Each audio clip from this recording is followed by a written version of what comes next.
Good morning. Good morning. I welcome you to this session. As you can see, we have interpretation, and this is live. Our online participants, you are also welcome. You can enroll any concern on the chat, and it will be addressed by our people who are here. So we are going to have the press release for the last 2 days. We've been here trying to come up with the forecasts and associated impacts of the October, November, December rainfall season this year. And therefore, we are going to have the Director, Kenya Meteorological Department, releasing the forecast that we've come up with. And then the sector leads will have to give the associated impacts and advisories on the same. So let me take this opportunity to welcome the Director. And before the Director comes to the podium, I want to ask the sector leads to be prepared in this manner. Agriculture will be the first one. That is agriculture and food security, of course, includes livestock. Water sector will be the second one. Why I'm saying this is because I will not come over here again to start calling you, but I want you to take note of your position. Number 1 being agriculture, 2 being water, 3 being health sector, 4 energy sector, 5 disaster risk management sector, 6 being environment and forest sector, 7 community and vulnerable groups, and then finally media to say how they will break the news about what we will have given here. And each of those sectors will take maximum of 5 minutes. Please take note of that. After that is when now we will conclude on the statement, and then we go to the next section. So thank you very much and welcome to this session of the press release. May I call upon now the Director of Kenya Meteorological Department to give the press statement. Welcome.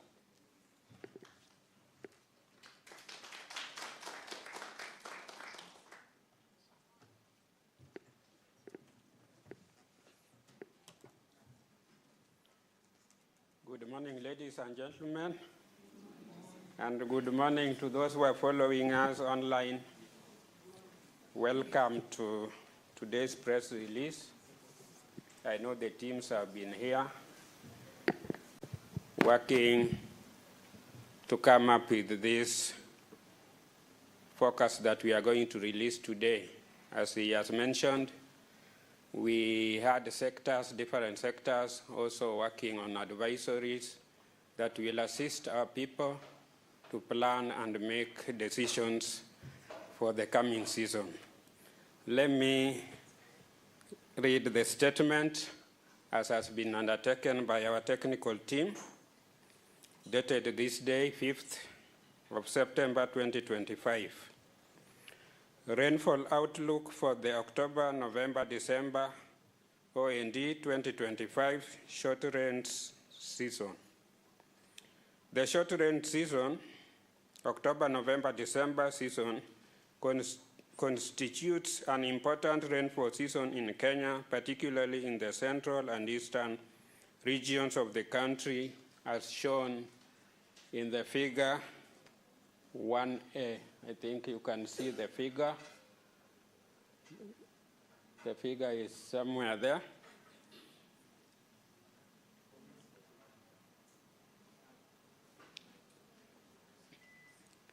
the climate outlook for the October to December 2025 rains season indicates that most of the northeast, southeast, lowlands, coastal region are expected to receive below average rainfall.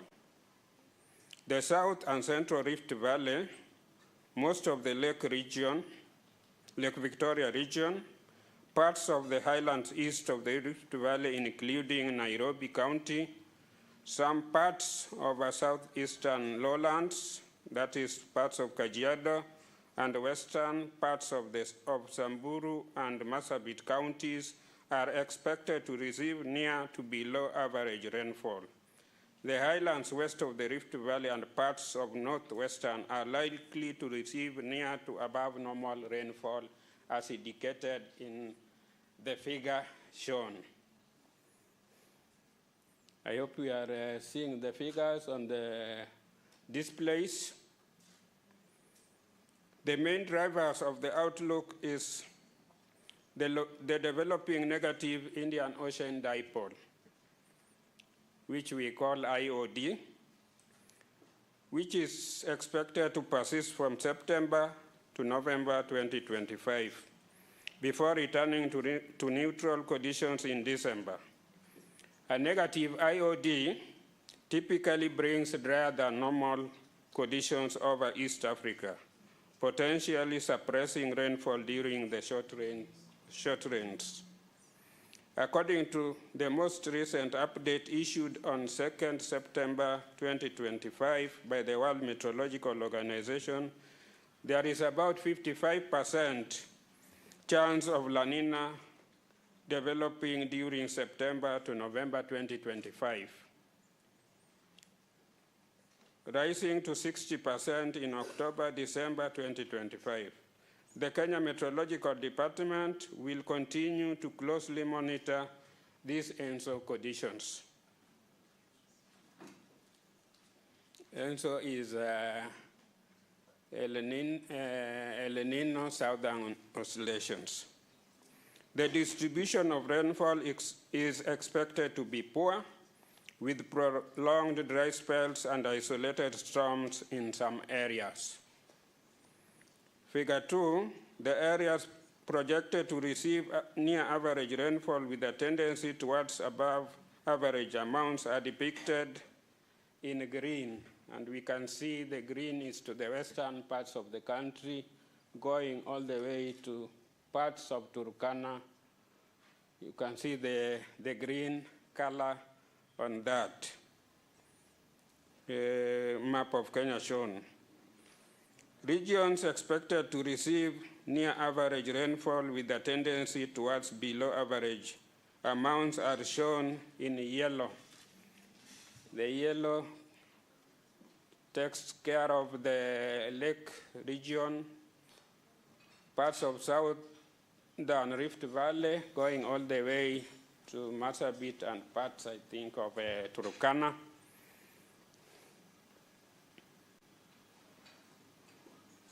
That is the yellow part. And meanwhile, areas forecasted to experience below average depressed rainfall are highlighted in orange.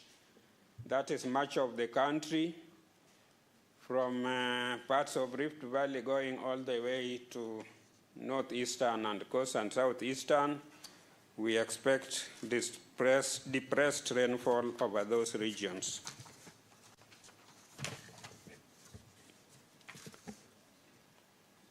The detailed outlook for particular regions are given as follows.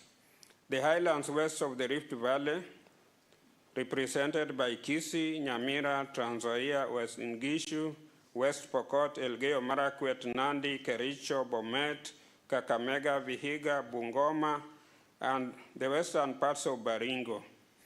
The expected rainfall is likely to be near to slightly above the long-term average amount for the season. The distribution of rainfall is likely to be fair to good, with occasional storms expected. The lake basin that is represented by Siaya, Kisumu, Homa Bay, Migori, southern parts of Busia, the expected rainfall is likely to be near to slightly below the long-term average amount for the season, except in the northern parts of Busia, where near to slightly above average rainfall is expected. The distribution of rainfall is likely to be poor to fair, with occasional storms expected. The Central and South Rift Valley, that is Nakuru, Narok, and parts of Baringo, the expected rainfall is likely to be near to slightly below the long-term average amounts for the season. The distribution of rainfall is likely to be poor to fair, with occasional storms expected. Northwestern, that is Turkana County, these areas are likely to receive occasional rainfall that is expected to be near to slightly below the long-term average amount for the season over Western, Samburu, and below average over the rest of the county. Prolonged dry spells are likely, and the rainfall is expected to be poorly distributed, both spatially and temporally. Highlands east of the Rift Valley, including Nairobi area, that is represented by Nairobi, Nyeri, Kirinyaga, Murang'a, Kiambu, Meru, Nyandarua, Embu, Tharaka Nithi, are likely to experience rainfall with some breaks, that is dry spells, during the season. The cumulative rainfall amounts are anticipated to be near to below the long-term average for the season in Nairobi, Kiambu, Nyandarua, and parts of Murang'a and Nyeri, and below average over the remaining parts. The rainfall distribution is likely to be poor to fair in time and space, with the possibility of occasional storms. Southeastern lowlands counties represented by Kitui, Makueni, Taita Taveta, southeastern Kajiado, Tana River, and central and eastern Machakos are expected to experience intermittent rainfall throughout the season. However, the total rainfall amounts are likely to be below the long-term average for the season. Prolonged dry spells are also likely, and the rainfall is expected to be poorly distributed both in space and time. Northeastern counties represented by Mandera, Wajir, Garissa, Isiolo, and eastern parts of Marsabit are expected to experience occasional rainfall during the season. However, the rainfall total amounts are likely to be below the long-term average for the season. Prolonged dry spells are likely, with the rainfall expected to be poorly distributed both spatially and temporally.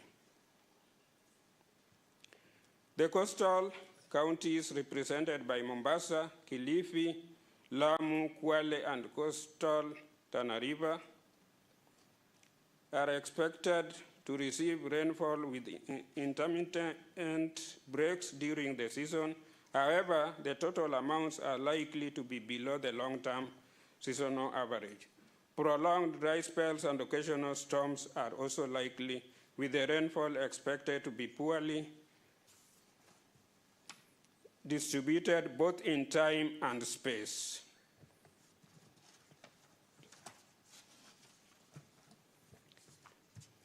The expected distribution of October, November, December rainfall onset and cessation dates. The distribution, that is the predicted onset, cessations, and distribution of rainfall were derived from dynamic models and statistical analysis of the past year, which showed similar characteristics to the current year and are indicated in the table 1.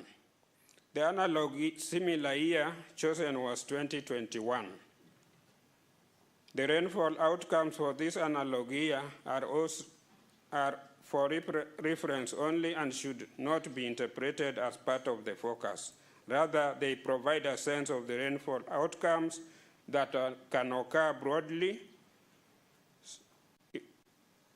during these similar global climate conditions. The OND, that is October, November, December 2025 rainfall, is expected to be poorly distributed both in time and space over several parts of the country. The western sector is expected to have fairly to good distribution, while the central sector is expected to have a poor to fair distribution. The rest of the country is expected to have a poor distribution. This season will be marked by prolonged dry spells and occasional isolated storms in regions where depressed rainfall that is below average is forecasted. Onsets and cessation. The expected onset and cessation for October, November, December rains. That is counties representing western, that is Busia, Vihiga, Kakamega, Bungoma, Nyanza counties, Kisumu, Siaya, Homa Bay, Nyamira, Migori, and Kisii. Counties in the Rift Valley, that is Kericho, West Pokot, Nandi, Bomet, Uasin Gishu, Trans Nzoia, Nakuru, Elgeyo Marakwet, and Baringo. Rainfall is expected to continue from the month of September, where we are in, and cessation is expected 3rd to 4th week of December. The distribution, as mentioned earlier, is going to be fair to good. Counties in central Kenya, that is represented by Kirinyaga, Nyeri, Murang'a, Nyandarua, Laikipia, Kiambu, Meru, Embu, Tharaka Nithi, and Nairobi County. The onset is expected 3rd to 4th week of October, and cessation is expected 3rd to 4th week of December. Distribution is poor to fair. Counties in northwestern, that is Turkana and Samburu, the onset date is undefined, with occasional rainfall spreading from September, and the cessation is also undefined. The distribution will be poor. Coastal strip, that is Kwale, Mombasa, Kilifi, Lamu, coastal parts of the Tana River. Onset is expected in the 3rd to 4th week of November, that is 2025, with occasional rainfall in October. The cessation is expected 3rd to 4th week of December, and the rainfall will be poorly distributed. South Rift Valley, that is represented by Narok. The onset is expected the 4th week of October to 1st week of November 2025, with occasional rainfall spreading from September. Cessation rainfall is expected to continue into January 2026. Distribution is expected to be poor to fair. Northeastern counties represented by Mandera, Wajir, Garissa, Marsabit, and Isiolo. The onset is undefined as well as the cessation. The distribution is expected to be poor. Southeastern lowlands, that is Machakos, Makueni, Kitui, Taita Taveta, Kajiado, and Tana River. The onset is expected 3rd to 4th week of November 2025, and cessation is expected from 3rd to 4th week of December. The distribution will be poor. Updates on the onset, distribution, and cessation of rainfall will be provided regularly through weekly, monthly forecasts as the season progresses or approaches.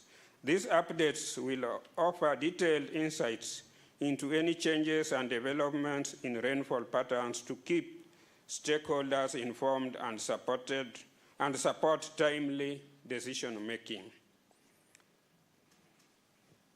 We also did standardized precipitation index And the SPI, that is SPI, the SPI forecast for October, November, December 2025 season indicates a heightened risk of below average rainfall across much of Kenya.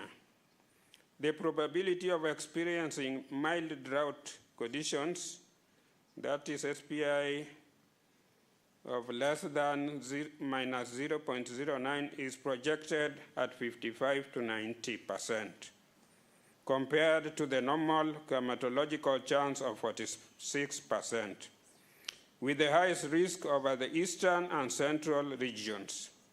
The likelihood of severe drought conditions, that is SPI less than minus 0.98, is also elevated at 20 to 55%, compared to the usual one, which is 16%, particularly in the eastern sector.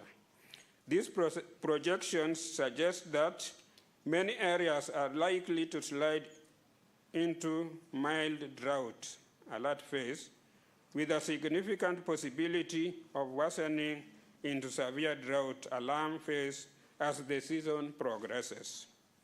Those are given in those figures that you are seeing. The 4A, and there is a 4B somewhere.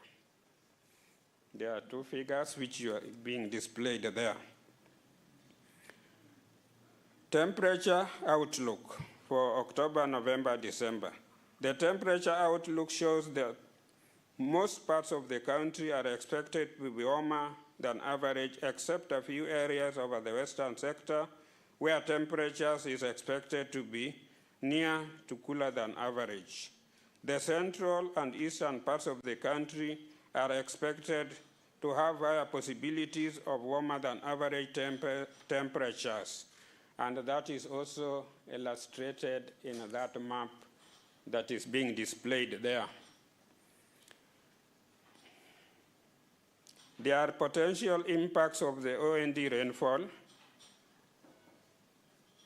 which is expected to be both negative and positive impacts across sectors. The most likely impacts are on various sectors, and therefore I now usher in the sectors to proceed and give us advisories.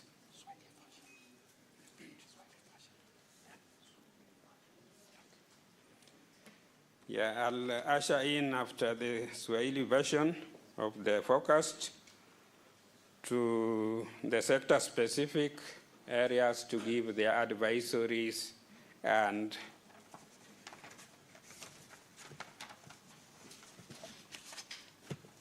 what is expected from their sectors, different sectors.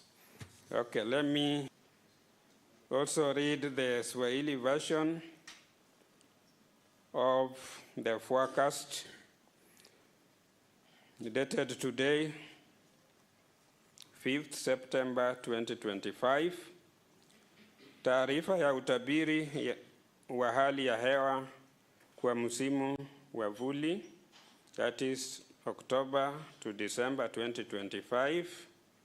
Msimu wa mvua za vuli, October, November, December, ni wa umuhimu mkubwa nchini Kenya, hasa kwa maeneo ya kati na mashariki ya nchi. Dodo muhimu za msimu wa mvua za vuli kipindi cha October, November, December 2025. Tathmini ya hali ya hewa kwenye msimu huu wa mvua za mvuli October, November, December inaonyesha kuwa sehemu kubwa ya kaskazini mashariki, maeneo ya chini ya kusini mashariki na ukanda wa pwani yanatarajiwa kupokea mvua kiwango cha chini ya wastani. Kusini ya bonde la Ufa, maeneo ya kati, sehemu kubwa ya eneo la ziwa Victoria, baadhi ya sehemu za nyanda za juu ya mashariki, ya bonde la Ufa ikiwemo kaunti ya Nairobi, maeneo sehemu za magharibi ya kaunti ya Samburu na Marsabit yanatarajiwa kupokea kiwango cha mvua cha karibu na wastani hadi chini ya wastani. Nyanda za juu magharibi ya bonde la Ufa na baadhi ya maeneo ya kaskazini magharibi yanatarajiwa kupokea kiwango cha mvua cha karibu na wastani hadi zaidi ya wastani.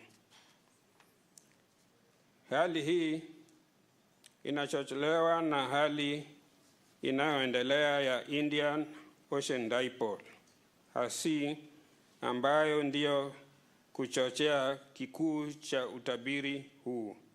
IOD hasi inatarajiwa kuendelea kuanzia mwezi wa Septemba hadi Novemba 2025, kabla ya kurejea katika hali ya kawaida kufika mwezi wa Disemba.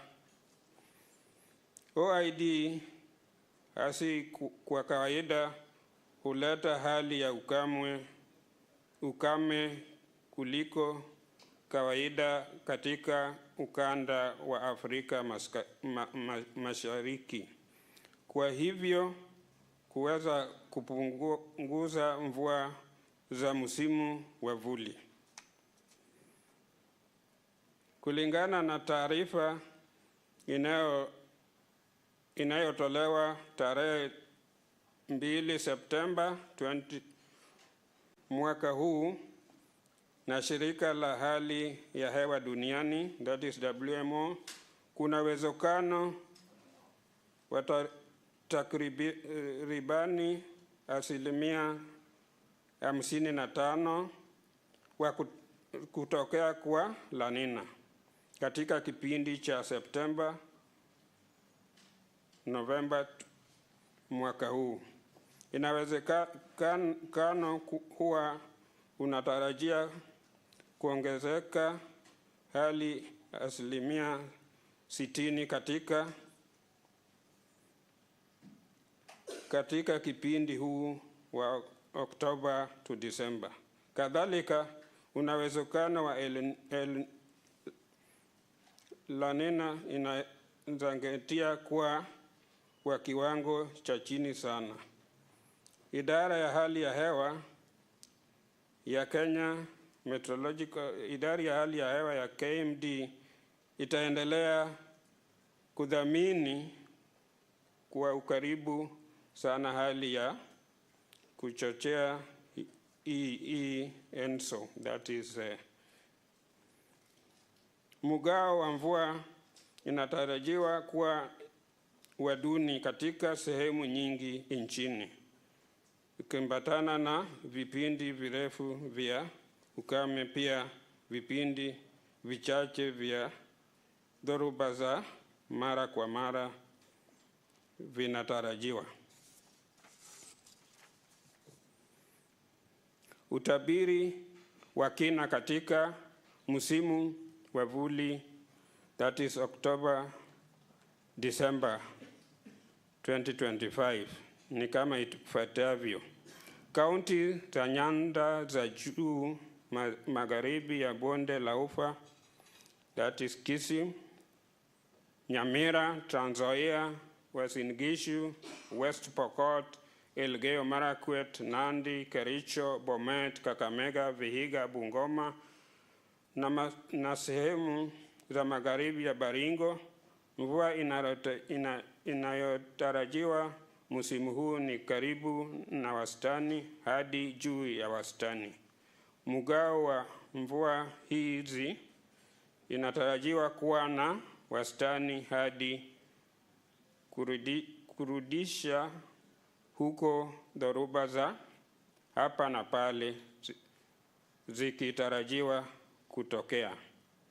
Bonde za Ziwa Victoria, kaunti za Siaya, Kisumu, Homa Bay, Migori na sehemu za kusini ya Busia, mvua inatarajiwa ya karibu na wastani hadi chini ya wastani, isipokuwa katika sehemu za kaskazini ya Busia ambapo mvua ya karibu na wastani hadi zaidi ya wastani inatarajiwa.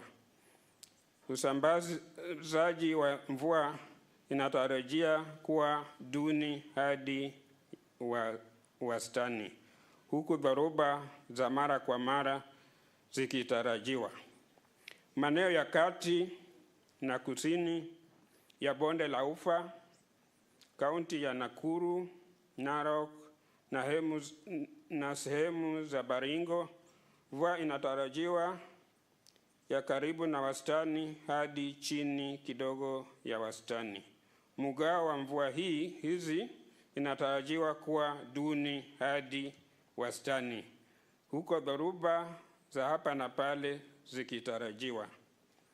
Kaskazini magharibi, kaunti ya Turkana, maeneo haya yatarajiwa kupokea mvua za hapa na pale ambazo zitakuwa za karibu na wastani hadi juu kidogo ya wastani. Hata hivyo, vipindi virefu vya ukame vinatarajiwa. Mgao wa mvua hizi inatarajiwa kuwa duni. Kaskazini magharibi, kaunti ya Samburu, maeneo haya yatarajiwa kupokea mvua za mara kwa mara ambazo zitakuwa za karibu na wastani mpaka chini kidogo ya wastani katika sehemu za magharibi ya Samburu pia, na chini ya wastani katika maeneo mengi ya kaunti. Vipindi virefu vya ukame zinatarajiwa na mgao wa mvua hizi inatarajiwa kuwa wa kutoridhisha. Nyanda za juu mashariki na bonde la Ufa, eneo la Nairobi, Nyeri, Kirinyaga, Murang'a, Kiambu, Meru, Nyandarua, Embu, Tharaka Nithi. Kaunti hizi zinatarajiwa kupata mvua za msimu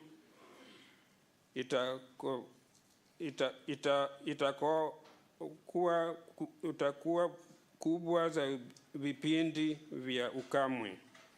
Jumla ya kiasi cha mvua zinatarajiwa kuwa cha karibu na wastani hadi chini ya wastani katika maeneo ya Nairobi, Kiambu, Nyandarua, sehemu za Murang'a na Nyeri, na inchi za wastani katika maeneo yaliyosalia. Usambazi wa mvua inatarajiwa kuwa duni hadi wa wastani kwa muda na wakati. Zaidi ya hayo, dhoruba za mara kwa mara zinaweza kuhudiwa. Maeneo ya nchi ya kusini mashariki, kaunti ya Kitui, Makueni, Taita Taveta, kusini magharibi ya Kajiado, Tana River na sehemu za kati na mashariki ya Machakos. Kaunti hizi zinatarajiwa kupata mvua za hapa na pale. Mvua hii inatarajiwa kuwa ya chini ya wastani. Vipindi virefu vya ukame pia zinatarajiwa. Aidha, mgao wake inatarajiwa kuwa duni. Kaunti ya kaskazini mashariki, Wajir, Mandera, Garissa, Isiolo na sehemu za mashariki za Marsabit. Maeneo hayo yanatarajiwa kupata mvua za hapa na pale katika msimu huu. Hata hivyo, jumla ya kiasi cha mvua inatarajiwa kuwa chini ya wastani. Vipindi virefu vya ukame pia zinatarajiwa, huku mgao wake ikitarajiwa kuwa wa kutoridhisha. Kaunti ya Pwani, Mombasa, Kilifi, Lamu, Kwale na maeneo ya pwani ya Tana River. Kaunti hizi zinatarajiwa kupata mvua za awamu zaidi ya hayo. Kiwango cha mvua hizi kinatarajiwa kuwa cha chini ya wastani. Vipindi virefu vya ukame pia na dhoruba za hapa na pale pia zinatarajiwa kutosha, mgao wake ni duni. Isitoshe, mgao wake ni duni. Taarifa ya mgao wa mvua za mvuli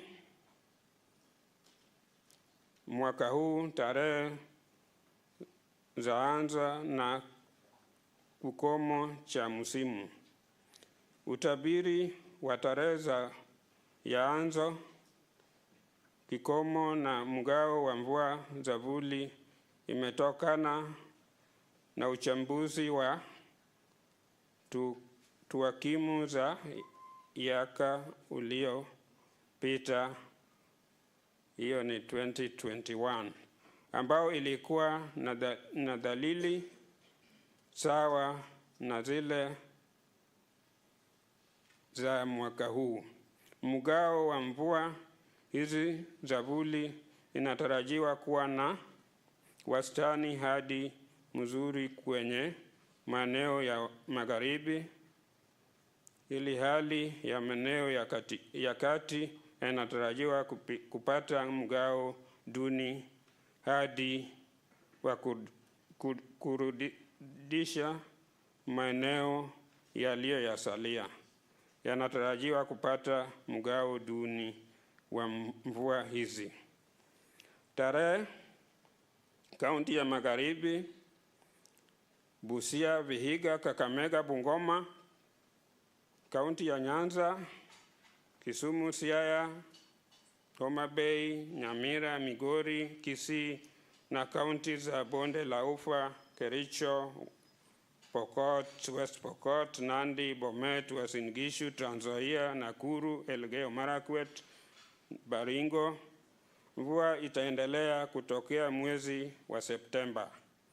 Wiki ya tatu, kikomo itakuwa wiki ya tatu hadi ya 4 ya Disemba. Wastani mpaka mzuri.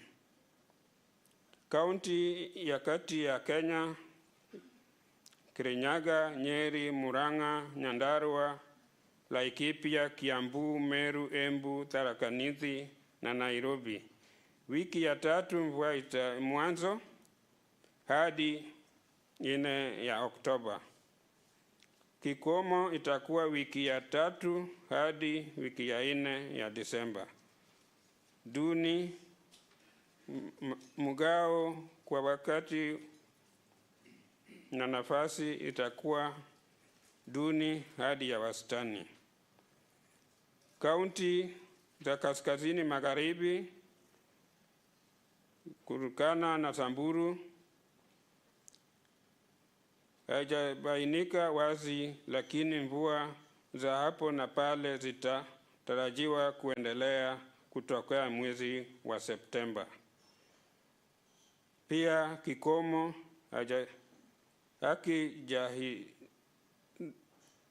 hakijabanika, mvua hii itakuwa migao ya duni. Ukanda wa pwani, Kwale, Mombasa, Kilifi, Lamu na sehemu ya pwani ya Tana River. Mwanzo itakuwa wiki ya 3 hadi ya 4 mwezi wa 11. Inawezekana wa mvua za hapa na pale kutokea Oktoba. Wiki ya 3 hadi ya 4 ya Disemba itakuwa kikomo na mgao wa mvua hii itakuwa duni.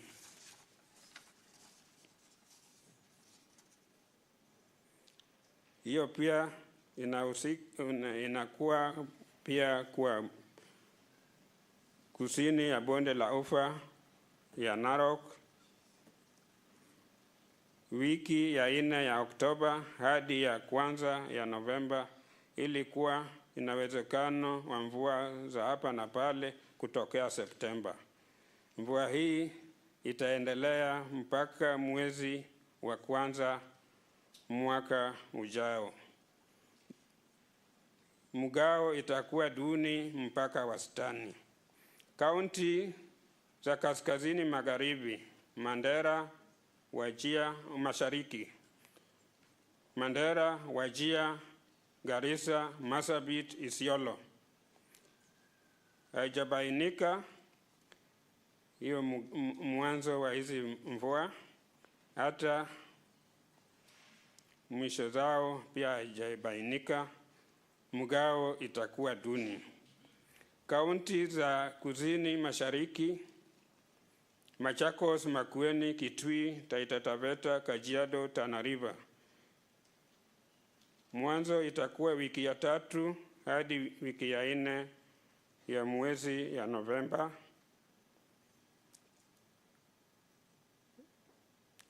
Mwisho wa hizi mvua zitakuwa wiki ya 3 hadi ya 4 ya Disemba. Mgao pia itakuwa duni. Hizi vile tulionyesha ziko kwa hizo maps mlionyeshewa. Utabiri wa hali ya ukame nchini. Utabiri kiasi cha hali ya ukame inaonyesha kuongezeka kwa hatari ya kupata mvua chini ya wastani katika sehemu nyingi nchini. Uwezekano wa hali ya ukame wa kiwango cha chini ya 0.9 negative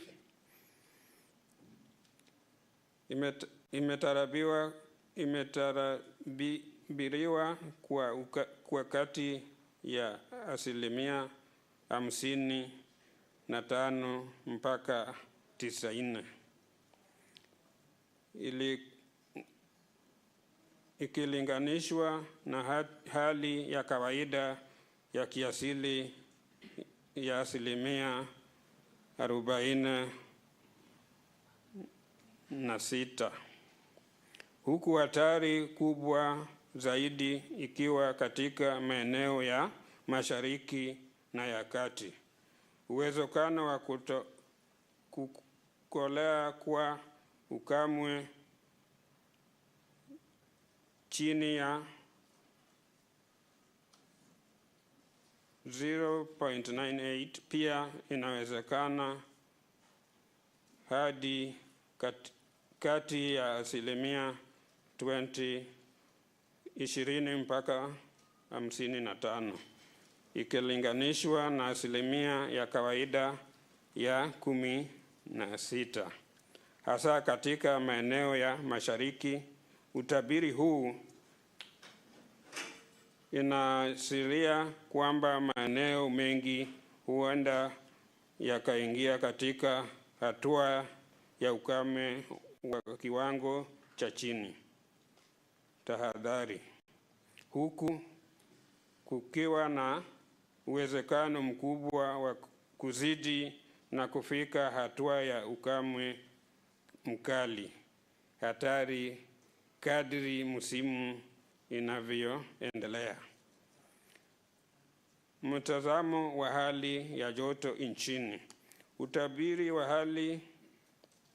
hali joto inaonyesha kuwa maeneo mengi nchini yatarajiwa kuwa na joto la juu ya wastani, isipokuwa maeneo machache katika eneo la magharibi ambapo joto linatarajiwa kuwa la karibu na wastani hadi chini ya wastani. Uwezekano mkubwa wa joto kuwa juu ya wastani inatarajiwa katika maeneo ya katikati na mashariki ya nchi. Hatari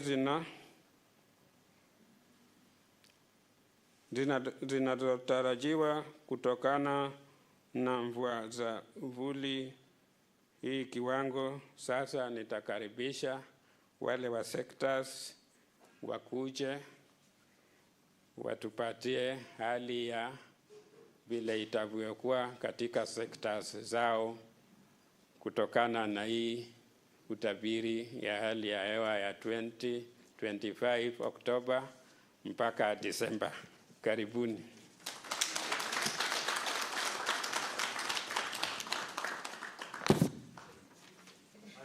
Sector ya agriculture. Yes.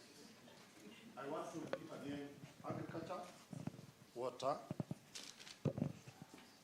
health, energy, DRM, environment and forestry, community and phenotypic groups, and media. And I want to say that sign interpretation is ongoing. It is from Madam Leza Ondingo and assisted by Madam Juliet Owinyo, both from KBC. Thank you. Welcome, Agriculture.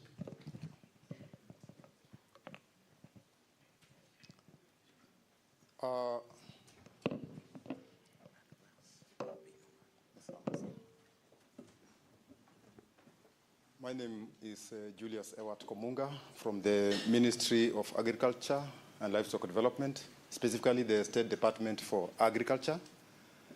I'm an Assistant Director in Crops. I'm going to give highlights of impacts on agriculture and the livestock sector. Let's first appreciate that agriculture is very key to our life. As we are seated here this morning, what was on your breakfast plate is either a crop or a livestock product. So this is a sector that is very key, generating employment directly and indirectly, a foreign exchange earner, supply for raw material for our agro industry, and support for our food and nutrition security. I don't want to belabor on the forecast, but all I can say is that two scenarios are clear. The larger part of the country will experience depressed rainfall, while a small portion or a portion in the western or lakeside, the western, will be receiving near to normal or above normal. This will have implication in the sector. It's been presented here, and we are likely to see a repeat of a scenario in 2021, whereby we experienced a drought. There was a loss and effect of livelihood to the tune of 3.5 million, and we lost 2.5 million heads of livestock. I'll straight away go to the impacts in the agricultural sector. In the agricultural sector, the crop subsector, we are likely to, the regions of below to normal rainfall conditions, those regions will experience poor crop production. Prices of food prices will soar, decline in livelihoods, and reduced income. The inflation can rise because of that. We are likely to experience food insecurity and in some cases increased malnutrition. Water will be less available for irrigation and domestic, so it will be very difficult to balance water for irrigation and domestic use. We are likely to see rationing even in those irrigation schemes, rationing programs. We also expect conflict in the community due to the scarce resources. This does not spare the wildlife also. We are likely to have encroachment of livestock into farmland, and this can generate conflict. Rural-urban migration for people seeking for an improved livelihood from the harsh conditions of a reduced rainfall regime will be realized. In the livestock sector, We are likely to have reduced grazing land because of our reduced pastures. And therefore, we'll see malnourishment and loss of body conditions for our animals. Water scarcity will make the communities move long distances in search of water. There will be overgrazing and reduced vegetation because of soil erosion and due to the animals overgrazing. We are likely to lose animals, mortality for animals, disease outbreak, and especially foot and mouth diseases, and those other diseases that are tick-borne are likely to be on the rise. We are likely to have contaminated water because of stagnant water bodies, reduce of income because farmers won't have good access to milk or other livestock products. And therefore, this could bring insecurity. Again, we are likely to have intensified ethnic and inter-community tensions because of there is scarcity of the resource. In the crop subsector, for the wetter than normal condition, we expect extended growing season. Those regions experiencing some rainfall are expected to have multi-harvest or multi-cropping or extended periods of cropping. There will be enhanced water supply. Water will be ample in those areas because of the ability to recharge the sources. Some of those areas will experience flood and sheet erosion because of the excesses of the rain. Humidity brings proliferation of diseases because of fungal infections. Weed growth will have a bearing on the increased cost of production because weed control comes with a cost. We also expect to have pre- and post-harvest losses due to high moisture because of aflatoxin. Produce is likely to incur spoilage and rotting or contamination. There will be basically an enhanced agricultural performance, incomes will improve, and there could be economic stability in those regions. Those regions are also likely to experience improved food availability and nutrition because of the diverse production of the produce. Livestock in those areas that are above normal, we have plenty of water, wetter to normal rainfall conditions. Reduced heat stress, heat can really impact badly on the livestock. We may also have disruption of grazing patterns because some areas which will receive portions of enhanced rainfall can result into uneven growth of pastures. Pests and diseases will occur because of that. There could be reduced conflicts due to harmonious, sustainable livelihoods. What are the key measures, mitigation and management strategy? And that's why we are here.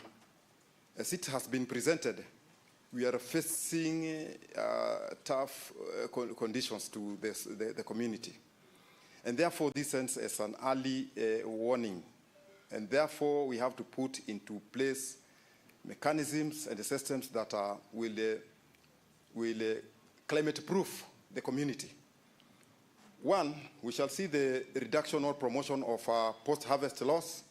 Surveillance will be put in place in some of the areas that will have some harvest because of the enhanced rainfall. Surveillance for markets, grain reserves, also to monitor presence of aflatoxin stored in the grains. We are likely to have to put into mechanism strategic marketing so that we support value addition for the surplus in those areas and redistribution to the other areas. Early input acquisition, this is a program that is in the ministry that the subsidy of seeds and seed material to the farming community. And this is done to prepare for the communities for the same. It is also cascaded in the devolved units of the counties. Value addition can be done, agro-processing, safe handling of produce, and the timely dissemination of early warning systems. This will be done because after this, we shall also have the cascaded processes of PSP building in the counties. We shall promote climate-smart agriculture practices. We shall support the digital input subsidy access. The Kiamis e-voucher system will be continuous. Agriculture and Livestock Department will be on great surveillance because of disease and the pest spread. And basically, this is the summary of all I've been talking about. Thank you very much.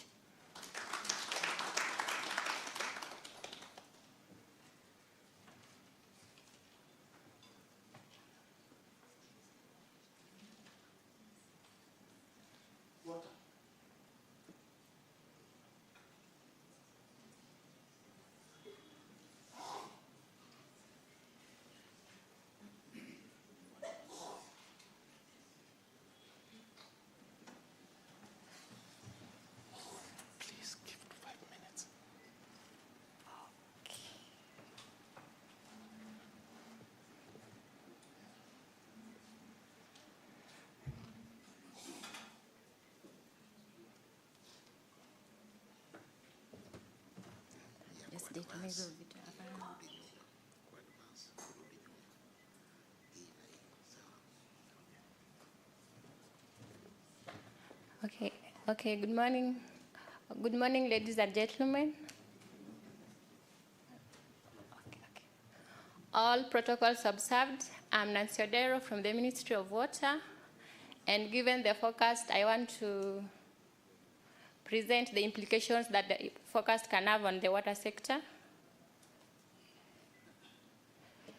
On the forecast, they said the northeastern and the eastern and the northern part of the country might experience low rainfall, and due to the low rainfall, we are anticipating that our water resources will be reduced in the Athi Basin, Tana Basin, Ewasongiro Basin, and the Rift Valley Basin. Though in the western parts, where we are anticipating the rainfall to be normal to above average, we are saying that the Lake Victoria Basin, Lake Victoria North and South Basin will have improved water resources. So when the water resources, when we experience reduction on low rainfall, our water resources will be reduced, and we are saying this will have effect on the water availability, where we are saying that we may experience limited access to water, and with limited access to water, these we anticipate may cause conflicts between humans and wildlife, between pastoralists and farmers, and between upstream and downstream people.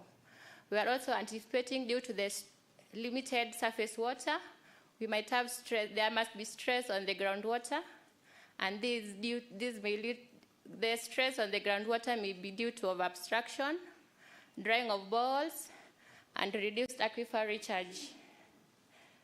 We are also saying, due to the limited access, there will be less water for other uses. Though in the areas where the rainfall will be above to normal, yes, we are saying there will be sustained.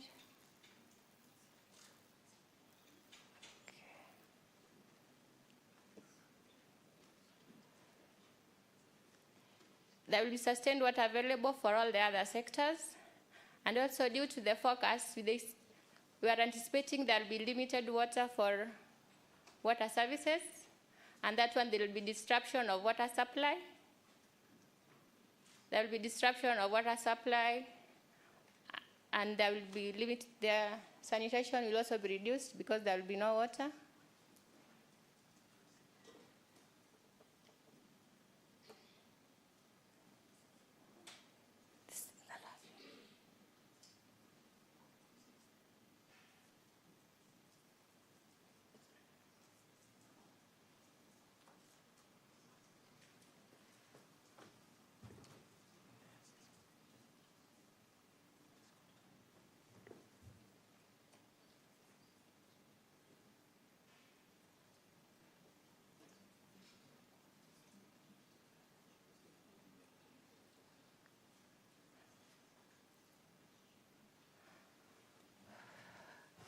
Okay, with disruption to water supply, we are advising, okay, with increased water resource-based conflicts, we are advising that we can mitigate this by doing community-based conflict management strategies.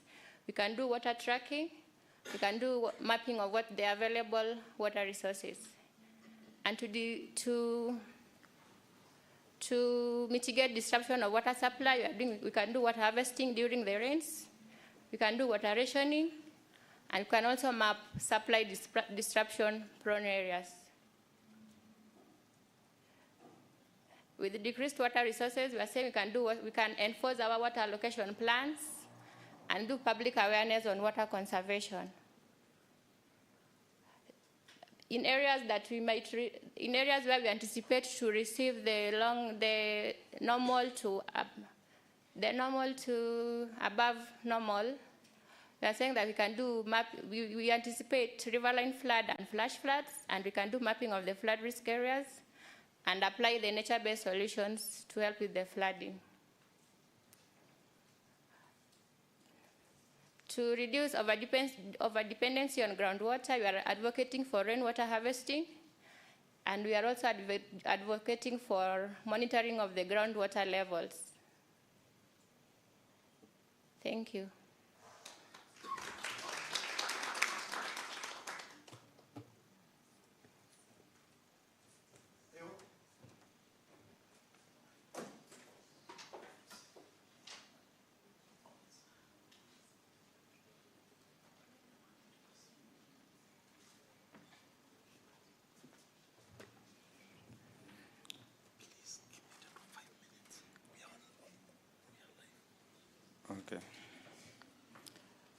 Okay, good morning. My name is Bradford Sikali from the Ministry of Health. I'll be, how do I use this?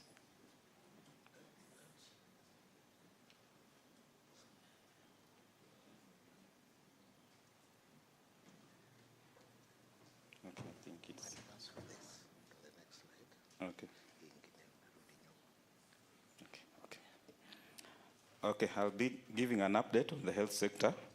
The slide you are seeing, I was just giving a cumulative figure of the last during the MAM rains. Then, as we speak today, this is the situation of outbreaks in Kenya today. Mpox, we have 410 cumulative cases with 6 deaths. Cholera, we have 426 with 2 deaths. And chikungunya, we have 0 deaths, and it's already controlled. Visceral leishmaniasis is still active. Anthrax is also active, and maybe they might spill into the OND season. On the summary of positive impacts during the OND, we'll have reduced cases of malnutrition, improved water availability, environmental health, clean environment with reduced dust, lowering cases of respiratory problems such as asthma and infections linked to the same. Strategies are taken to maximize on the positive, sensitization to communities on impacts of the season, then strengthening the preventive health services during stable weather, prepositioning of health and water supplies, then enhancing cross-sector collaboration. On the negative impacts in the eastern parts of the country, that's where we're having below average rainfall. We are likely to have climate-sensitive diseases such as cholera, outbreak, chikungunya, and malaria. Then water scarcity and water scarcity-related diseases such as cholera and dysentery. Then altered mosquito breeding, in some cases, reduced cases of malaria risk in case of dry conditions, but stagnant pools from scarce rains may still harbor mosquitoes. Malnutrition among children and increased cases of macronutrient deficiencies such as anemia, stunted growth, and wasting. Then dry, dusty conditions which could increase respiratory infections such as asthma and bronchitis. This is a continuation, the summary of the negatives on the East Lake Victoria region. which will be releasing near to below average Lake Victoria, Northwest, and Eastern region. There will be increased vector breeding, causing an increase in mosquito and breeding, and a change of breeding sites for other rodents. Excessive dryness leading to water scarcity, causing water wash diseases such as trachoma and scabies, and increase in diarrheal diseases. In the above normal areas, such as the northwestern region and northern reef, there will be increased highland malaria.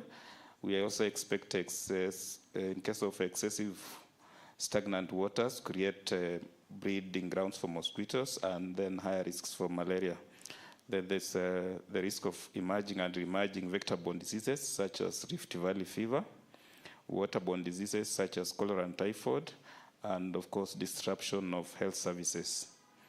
Then the key responses in terms of wash preparedness, we'll have wash kits, emergency chlorine, household water treatment, tablets, and portable tanks. And as I was saying yesterday, these things are already available.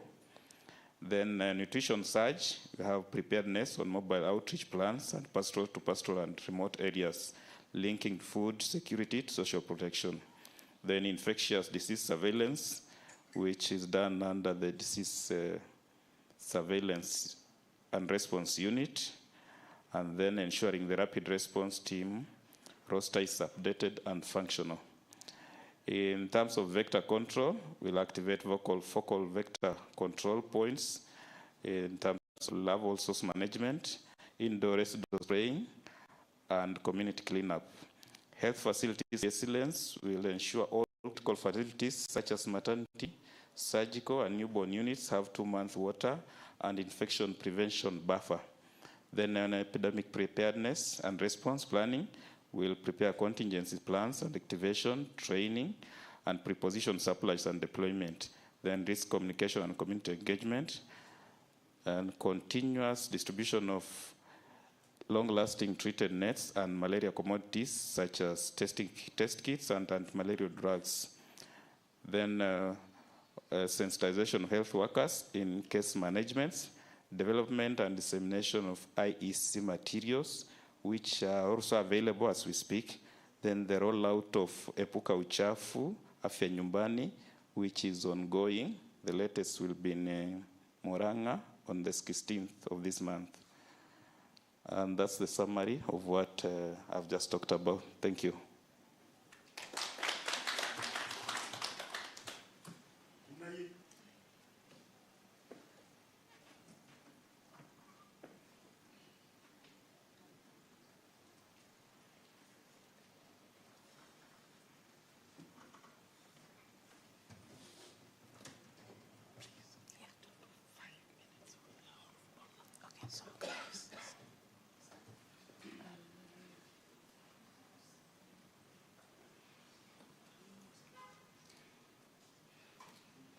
Good morning, ladies and gentlemen.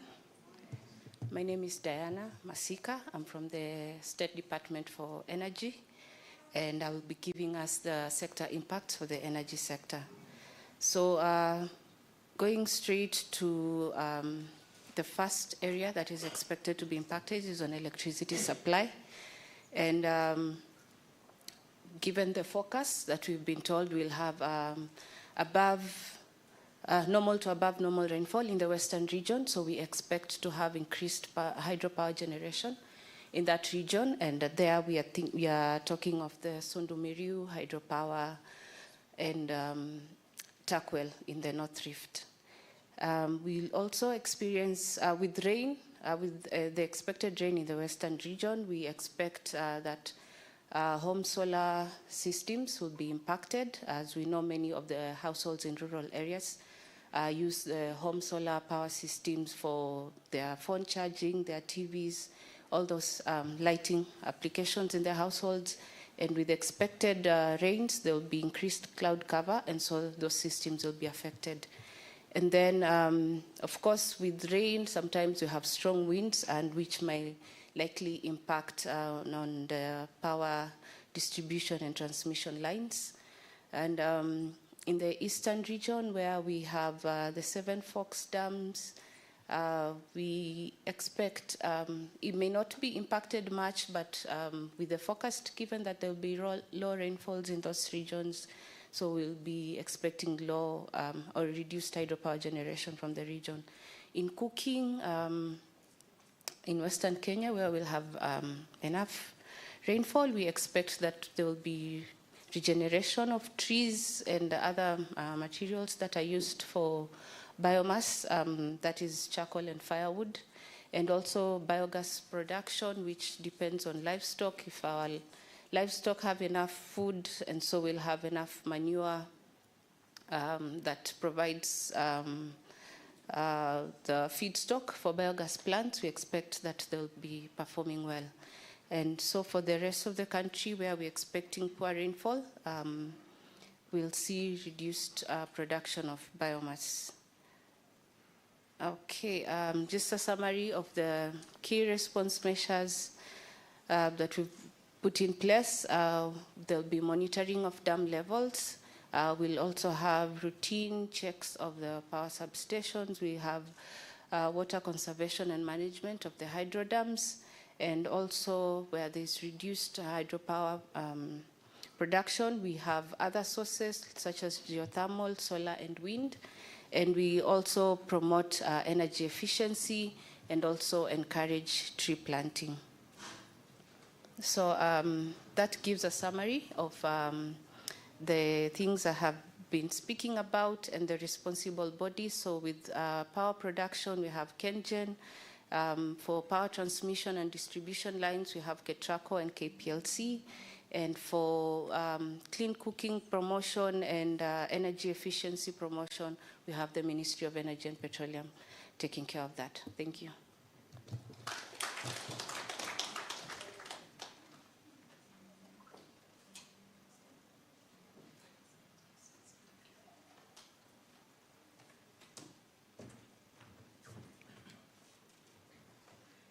Good morning, everybody. My name is Mary Nzomo from the State Department for Arid, Semi-Arid Lands and Regional Development, and I'm going to take you through the disaster risk management.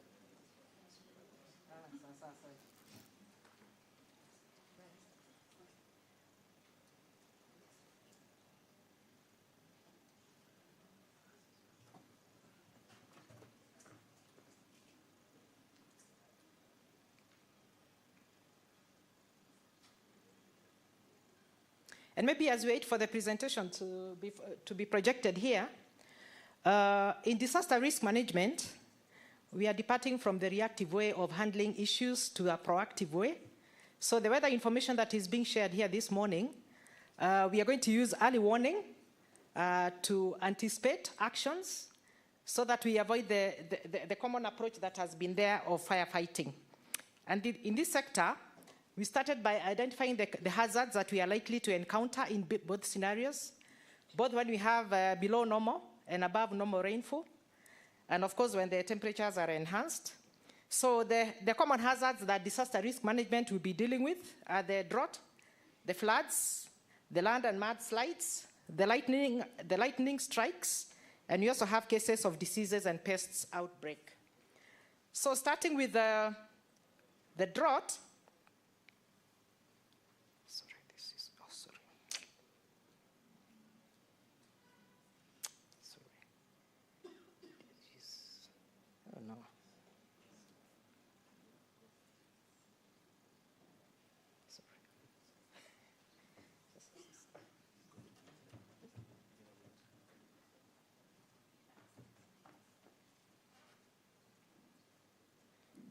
Now, arising now from the droughts, we have dry water sources as one of the impacts of the drought. And the measures that we are going to undertake here is that we'll have drilling of boreholes and rehabilitation of water existing infrastructure, such as construction of water pans, water tracking for livestock and vulnerable households, and also schools and hospitals. And the responsible authorities, we have both national and county governments, ASALs, NDMA, NDMU, special programs, and also the humanitarian actors. And also we have, when you have below normal rainfall, we have displacement and migration of people and livestock due to resource-based conflicts. And there is also the human-wildlife conflicts. And so what is expected is that we put in place contingency measures and we review existing grazing patterns. We coordinate with county governments, have peace dialogues, and also have community-controlled grazing measures so that we don't have people moving all over the place. And the institutions that will be responsible, we have both national and county governments, the State Department for the ASALs, humanitarian actors also come there, and also the livestock department. Human and livestock diseases are likely to occur when you have below normal rainfall, and also heat stress in animals and humans. So here we are going to set up disease surveillance, create public awareness, and also disease control measures. Here the Ministry of Health, county governments, Directorate of Veterinary Services, county governments come in. There will be also expected to be increased levels of malnutrition and stunting in children under the age of 5 because of reduced both crop and livestock. When the livestock failure, there is shortage of food. So what is expected here is that we'll do supplementary feeding, provision of specialized nutrition commodities, school feeding programs will be enhanced, and also humanitarian assistance in form of cash transfers and provision of relief food. And the actors here are the Ministry of Health, county governments, humanitarian agencies, Save the Children, UNICEF, World Vision, Kenya Red Cross, they are the actors in this space. We also expect crop failure and also livestock deaths as a result of the drought situation. So here we are going to do crop and livestock insurance is a very good anticipatory measure. Then there's provision of drought-resistant seeds, provision of drought-resilient animal breeds also. Here both the national and county governments will come in, mainly the Ministry of Agriculture, Directorate of Veterinary Services. Wildlife fires, they are common when we have a dry spell. So we'll do awareness creation. Here Kenya Forest Services, KWS, KDF, NYS, CBOs, and nature conservancies, they play a key role. Then there is poor water quality and poor sanitation. In fact, when you have this very dry weather because of excessive evapotranspiration, you have the issue of water salinization. So we have MOH, MOW, humanitarian organizations, and also special programs coming into that space. High commodity prices are expected during this period because of scarcity of food, and that is both the livestock and crop.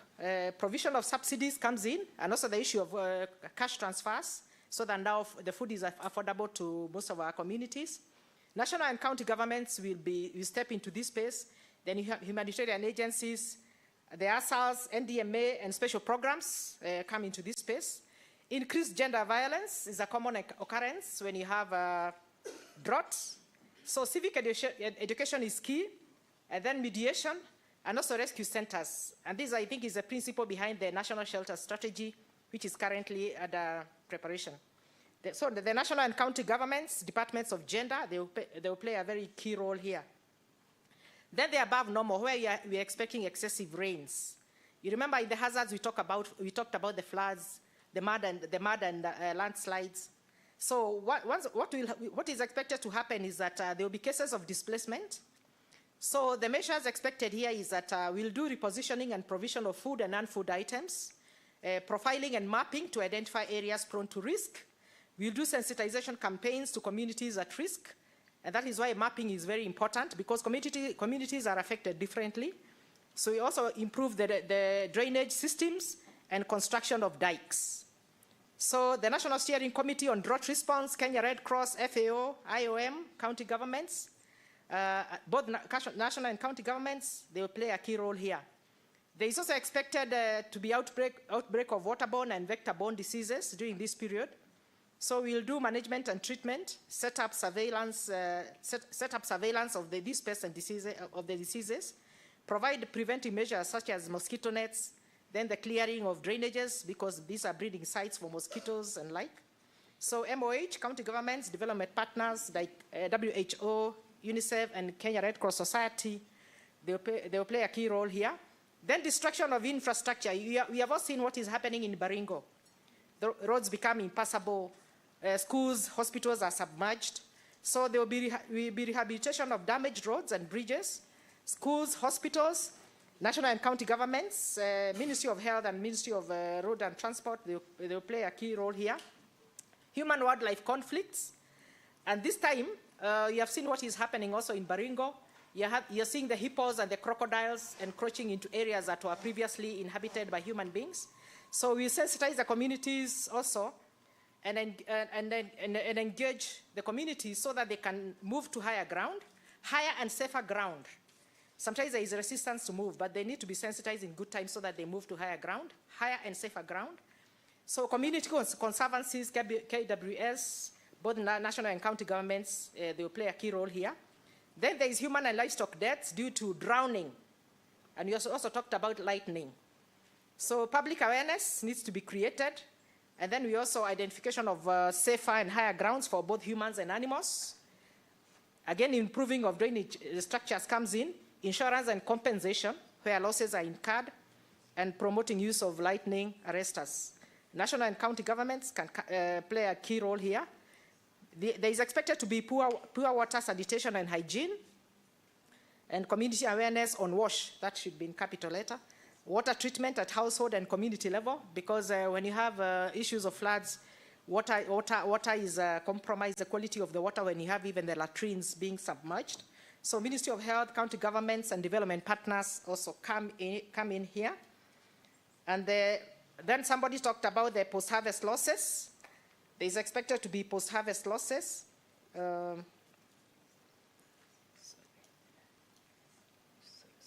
Post-harvest losses, they are going to occur because of the, excuse me, going back this way. How do you go back?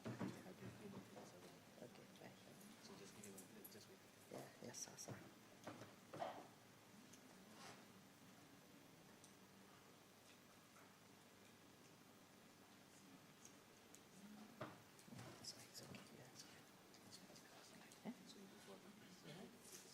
The last one? Yeah. So, too fast, eh? Post-harvest losses. Awareness creation, then proper drying of using the mobile dryers. Ministry of Agriculture, County Department of Agriculture. Soil and water degradation is expected when you have high rainfall. So construction and rehabilitation of soil conservation structures, building of gabions, terraces, cut-off drains. Ministry of Agriculture, County Department of Agriculture comes in there. It's key. And then formation of gullies. When there is heavy rain, you have formation of gullies, mainly in the hilly areas. And some of these gullies, livestock and even human beings, they can fall into those gullies and you end up having deaths. So you have stabilization and healing of gullies. So Ministry of Education, Ministry of Special Programs, Ministry of Agriculture, county government, both national and county governments, they have a key role to play here. And bottom line is that because these are anticipated actions, we need to have dedicated finances so that anticipatory actions can be undertaken way ahead of these disasters happening. Thank you.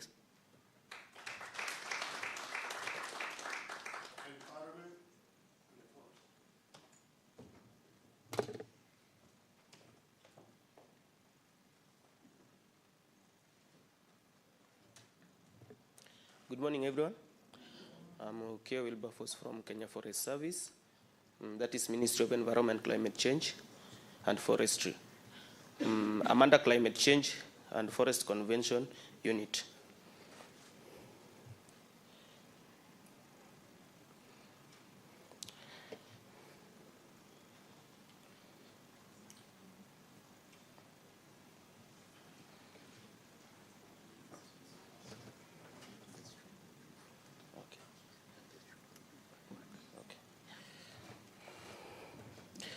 Okay, in the forestry sector, the map people have talked about it. These are when it is above average rainfall, the expectation will be, there will be enhanced tree growth and regeneration. But under enhanced tree growth and regeneration, there are different factors that must be considered because it's not holistic that all will happen. Since it's anticipated, we expect some to happen, some won't happen. So that's, and when it comes to the second positive, we have improved carbon sequestration. This is through the RED Plus projects. The RED Plus is the reducing of emission from deforestation and forest degradations, which comes, the plus comes with the enhancement of forest carbon stock and conservation of forest carbon stock and sustainable forest management activities. Then there will be strong biodiversity and ecosystem health. Under strong biodiversity and ecosystem health, what we expect is the better wildlife habitats, thriving rivers and wetlands, and pollinator survival. When we continue with the positivities, we have an enhanced ecosystem services, which is there, community and livelihood benefits, improved food security, fuel and firewood availability, and then employment to the youths during the, when we are expecting rains, we do the tree nurseries, and the most people we work with are the women and the youth are as casuals during the preparation of the tree nurseries. And then we have the support for restoration and climate adaptation. These days when we are talking about planting trees, it's not just about planting trees because we don't have, we are not into converting the agricultural land into forest land. So most of the things we do is we are just restoring the forest lands that have been degraded before. Then we have to negativity. However much there are positivities when it rains, we have negativities into the forestry sector when the rain is too much. So we have the landslide, flooding, and erosion that happens in the forest. And you can see the picture there. The trees that were grown due to the landslide, all of them are down. Another negativity, the damage of forest ecosystem, the forest health challenges, the resource and livelihood impacts, sedimentation and water. Sedimentation and water. And then the negativities, when the rain is not there, we have the slow growth and failed regeneration. In forestry sector, we have the two types of forests. We have the natural forest and we have the plantation forest. In the natural forest, we always encourage for the natural regeneration. We don't, that's why we are saying when it's raining, in the natural forest, there will be the aspect of natural regeneration. The trees falls down and they grow on their own. That's the natural regeneration. But the natural regeneration can be assisted as well in some specific cases. And then there is increased tree mortality when there is no rain. And then there are higher wildfires. As you can see there, hapo kumechomeka juu ya drought. And then there are pests and diseases which are prone to drought. And then the water resources decline, reduction of carbon sequestration and habitat loss. That still boils down to the RED Plus activities. In the summary, when we said enhanced tree growth and regeneration, what we can do, we create awareness, forest protection, seedlings and surveillance, and the responsible institutions, you can see them at the other end. If you find your institution is not there and they are responsible, you can see me after this. I heard you. And then there is reduced grazing inside forest. What do we do about that? What we do, advocate for assisted natural regeneration and farmer-managed natural regeneration. And then increased biodiversity, we work with protection from destruction and disturbances. Job creation, where are we?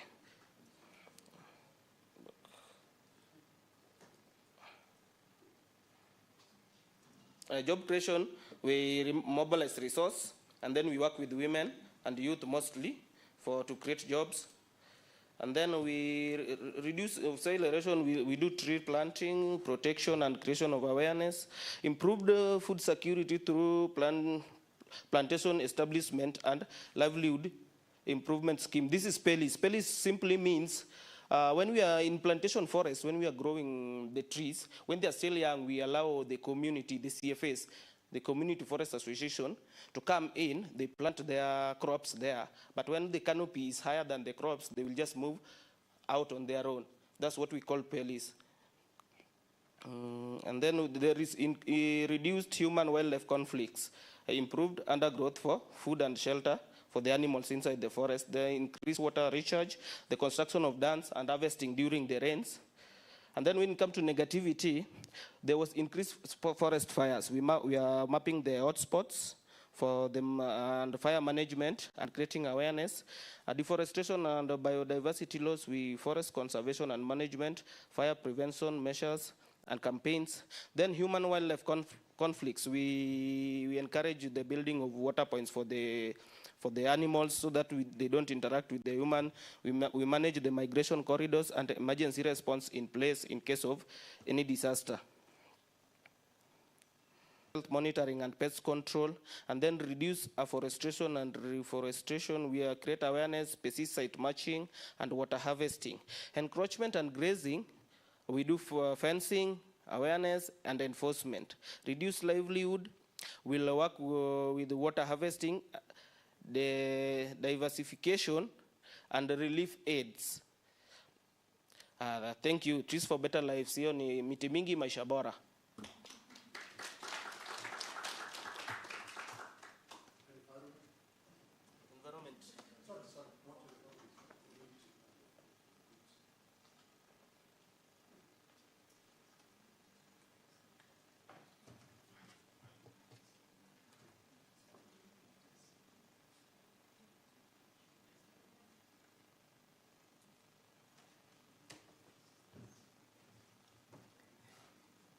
Hello, everyone.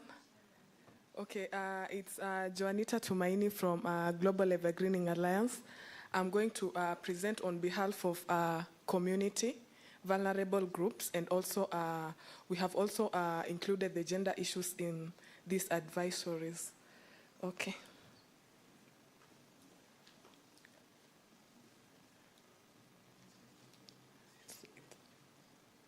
It's fine.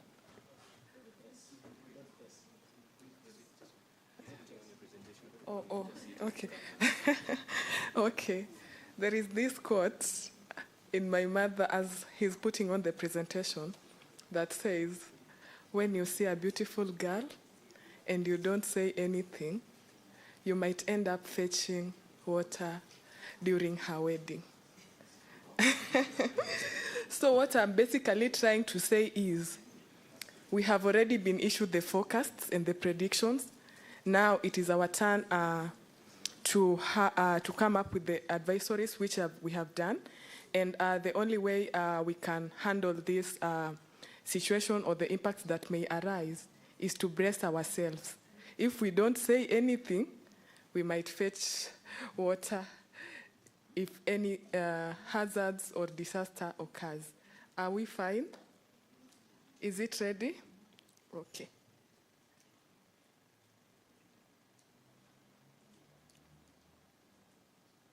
Okay, I'll just go direct. In the working group that, in our working group as community, vulnerable groups and gender issues sector, we first assessed the community livelihoods. And in the northeastern parts, the livelihood is basically pastoralism. And we were expecting that could be a series of migration and less pasture and water scarcity. That is this depressed rainfall in the areas of the northeastern, where we'll be expecting below normal to below average rainfalls. In lower eastern livelihoods, it's basically this farming and also pastoralism. There is also fishing and farming in coastal, like Victoria region livelihoods that are there are fishing, livestock keeping, and also farming. And in Rift Valley region, it's basically farming and livestock. I'll just move directly to the summaries of the key impacts. Hey, okay. It's moving fast. Okay.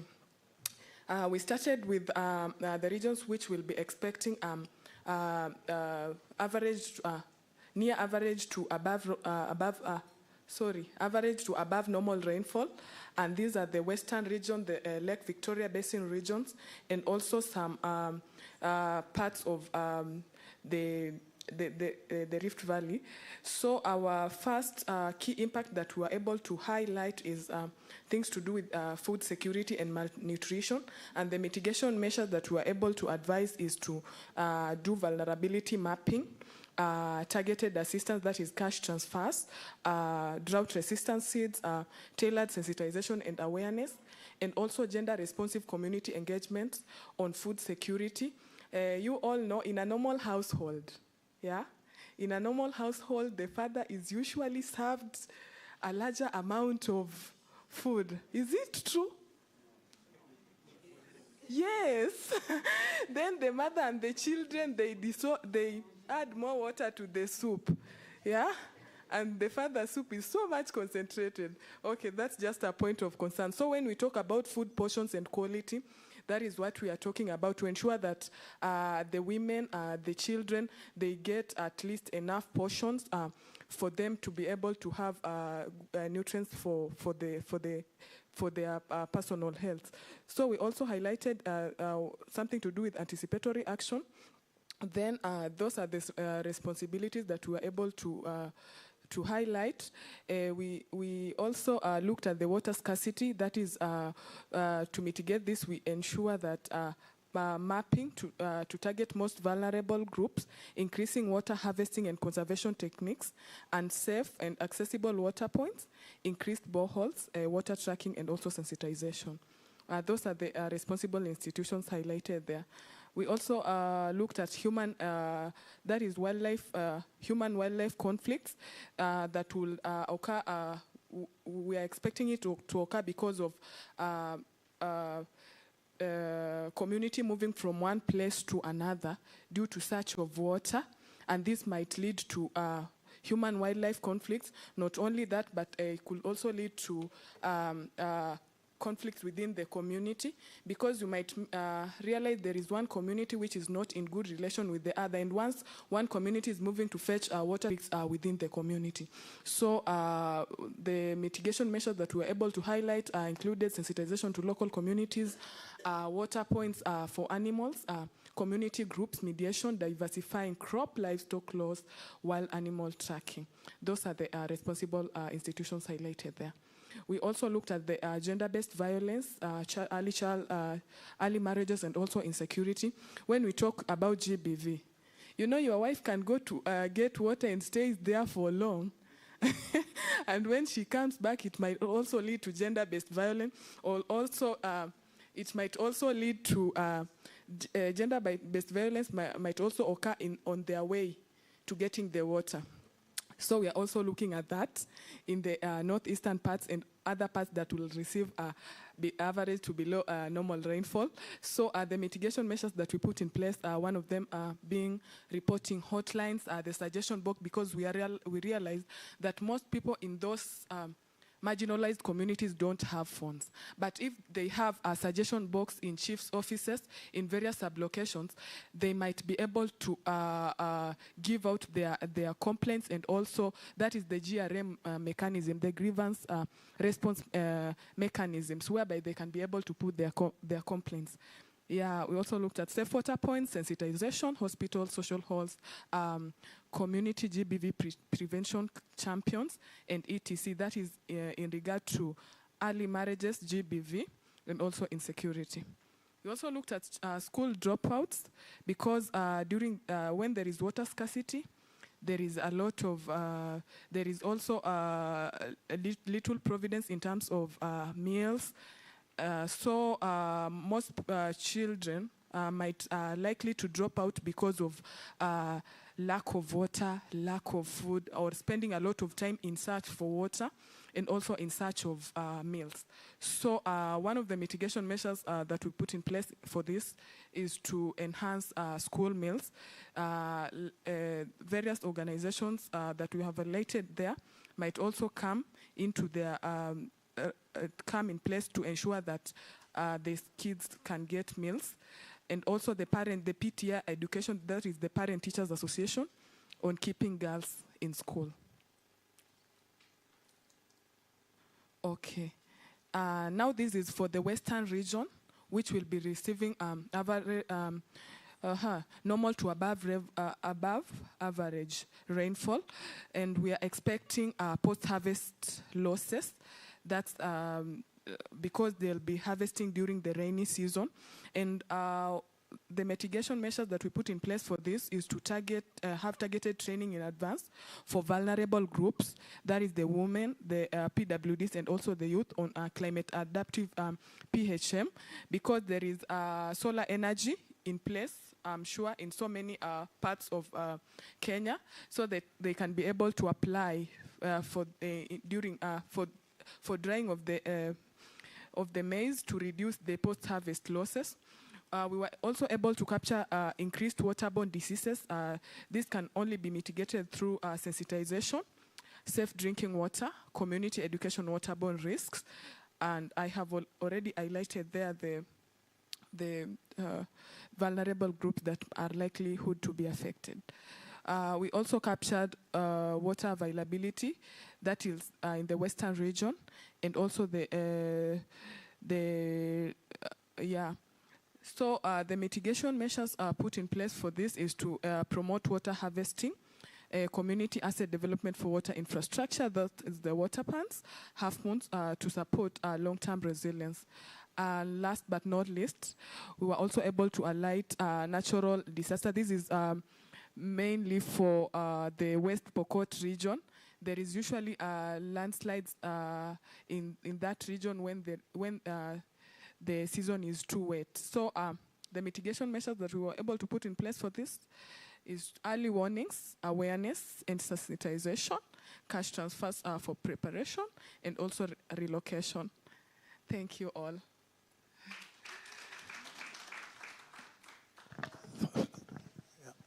Now we invite the director to make the final statement on the press release of this OND.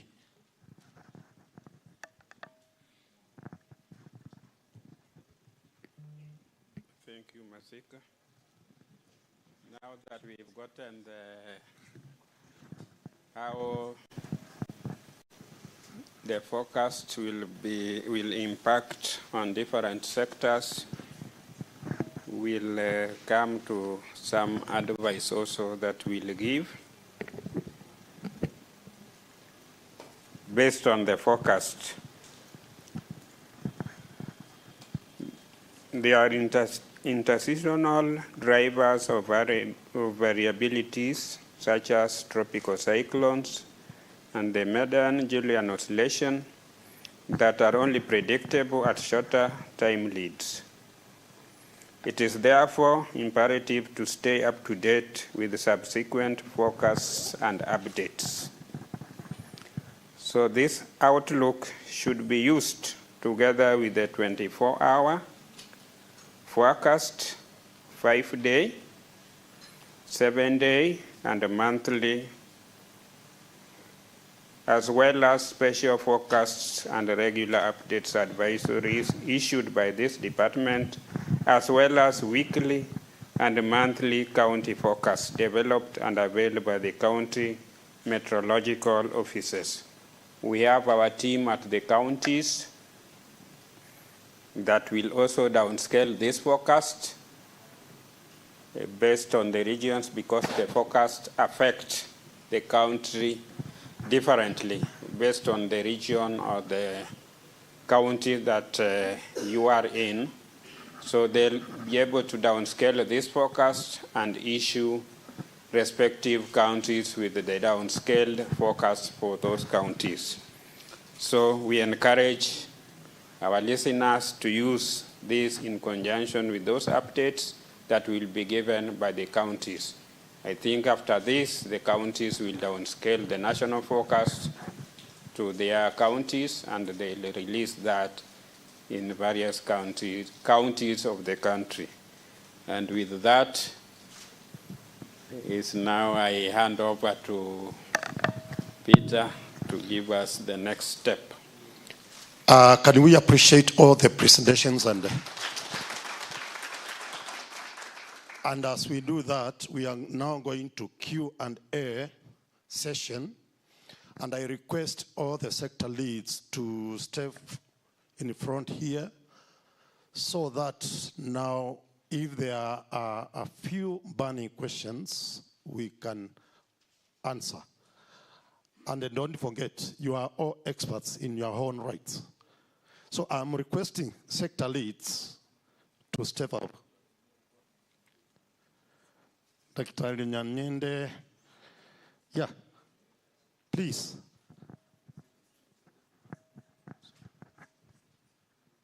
No, I wish them to come in front so that we can have, if there is any question, they will be able to answer together with the experts who are seated. Kindly come, step forward. No, just stand. Just stand. Just come on,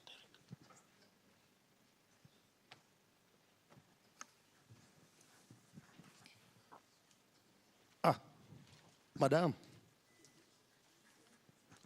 Can I say the ones who are presented in that case, since it looks like when I say sector leads, I'm confused you guys. Please step forward, those who are presented, so that we can have Q&A.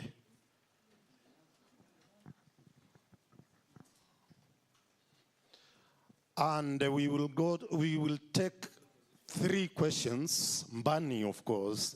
Otherwise, if it's not Bunny, wait and seek your answer from the respective sectors. So who wants to go first?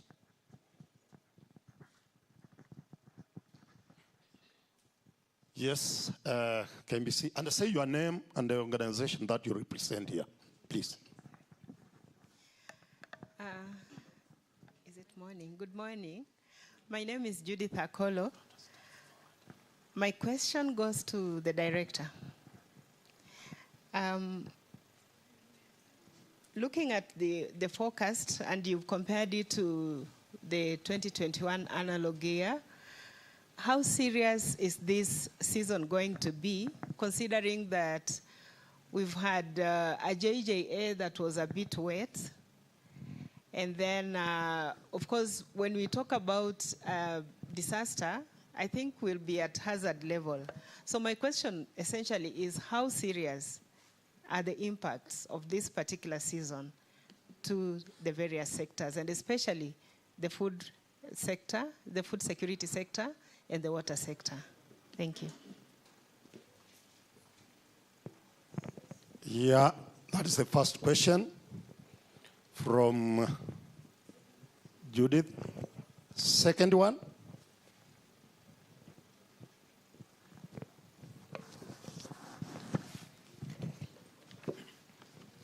Okay.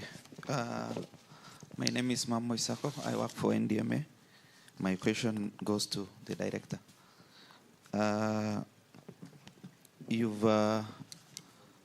You said that some counties for the cessation of rains and also the onset is undefined. So are we waiting to get a new date for those counties, like counties in Northeastern and also some part of Western counties? Yeah. Thank you. The last one. And I said Bunny.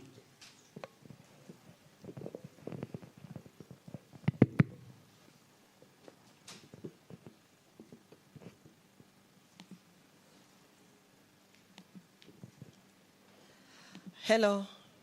Hello to all of you. My name is Lawrence, and my sign name is this. I thank you all for the nice presentation. I congratulate you. But I have one question. You see, when there's floods or a drought in different areas, when you prepare and you give information to people with disabilities, especially the deaf people, how do you expect to reach them? You know, like there's a message that has been given, a very strong early warning and early action in Kenya without including sign language interpreters with the deaf people here. Then how do we get this information? And then moving forward, what you are planning to do about that? Thank you. Thank you very much. Those are 3 questions. I think I now give the team in front to respond. And of course, those who are also seated can also chip in. Thank you. Thank you, Peter, for that. I have my team of experts here. I'll call upon Chris to tell us about the undefined. Purposely, the undefined is we are not able to accumulate the onset, as the rains may come one day, 2 millimeters, then you have a long dry spell, then maybe you have another drop towards the end of the season. So it's not clear to define, but Chris will be able to elaborate further on that. Then Mary will talk on the impacts on the agricultural sector. She's, because where we are going to have long dry spells, there will be an impact, as Judy has said.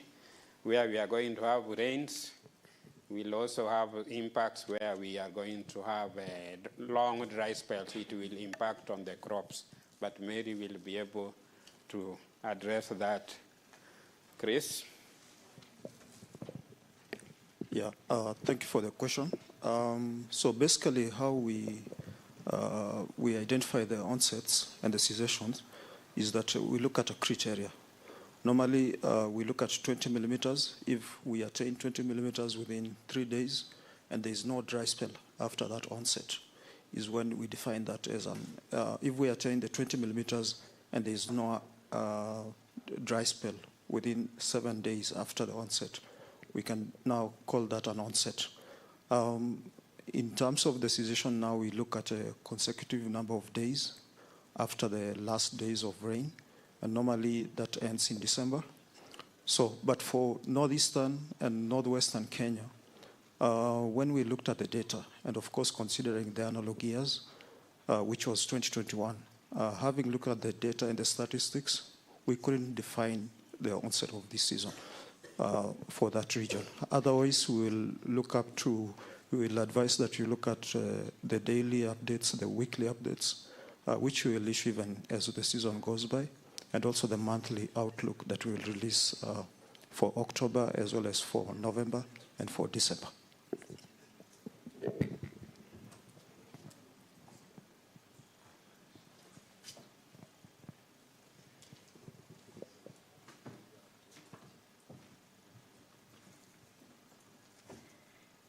Yeah, good afternoon. And I'm trying to answer the question on how impactful the season is likely to be in terms of agriculture production. Is comparing the two seasons. For example, the OND of 2021, grim as the situation was, it was preceded by a that's March, April, May, that we had deficient rainfall, some deficits over the eastern parts of the country, and that really compounded the situation, the drought situation. But as Judith has mentioned, this year we had good rains during March, April, May over most parts of the country, and at least the June, July, August season, we had also some good rainfall over the central parts and the western parts of the country. So there is a possibility that it may not be as bad as the OND of 2021 was. Thank you.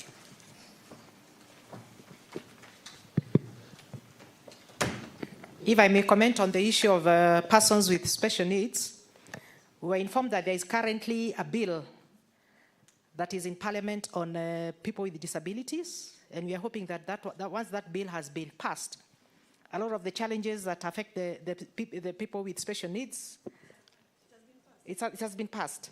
So it's just a question of implementing.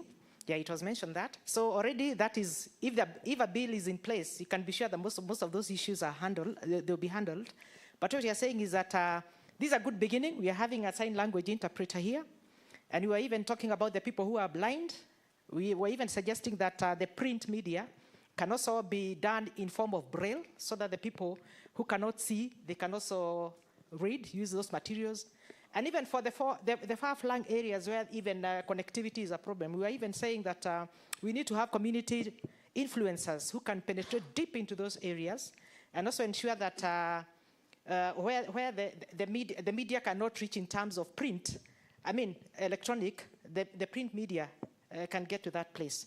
So actually there is inclusivity, and I believe even in this function that we've had here, anybody who has been watching television today will be able to identify with the information that has been shared here.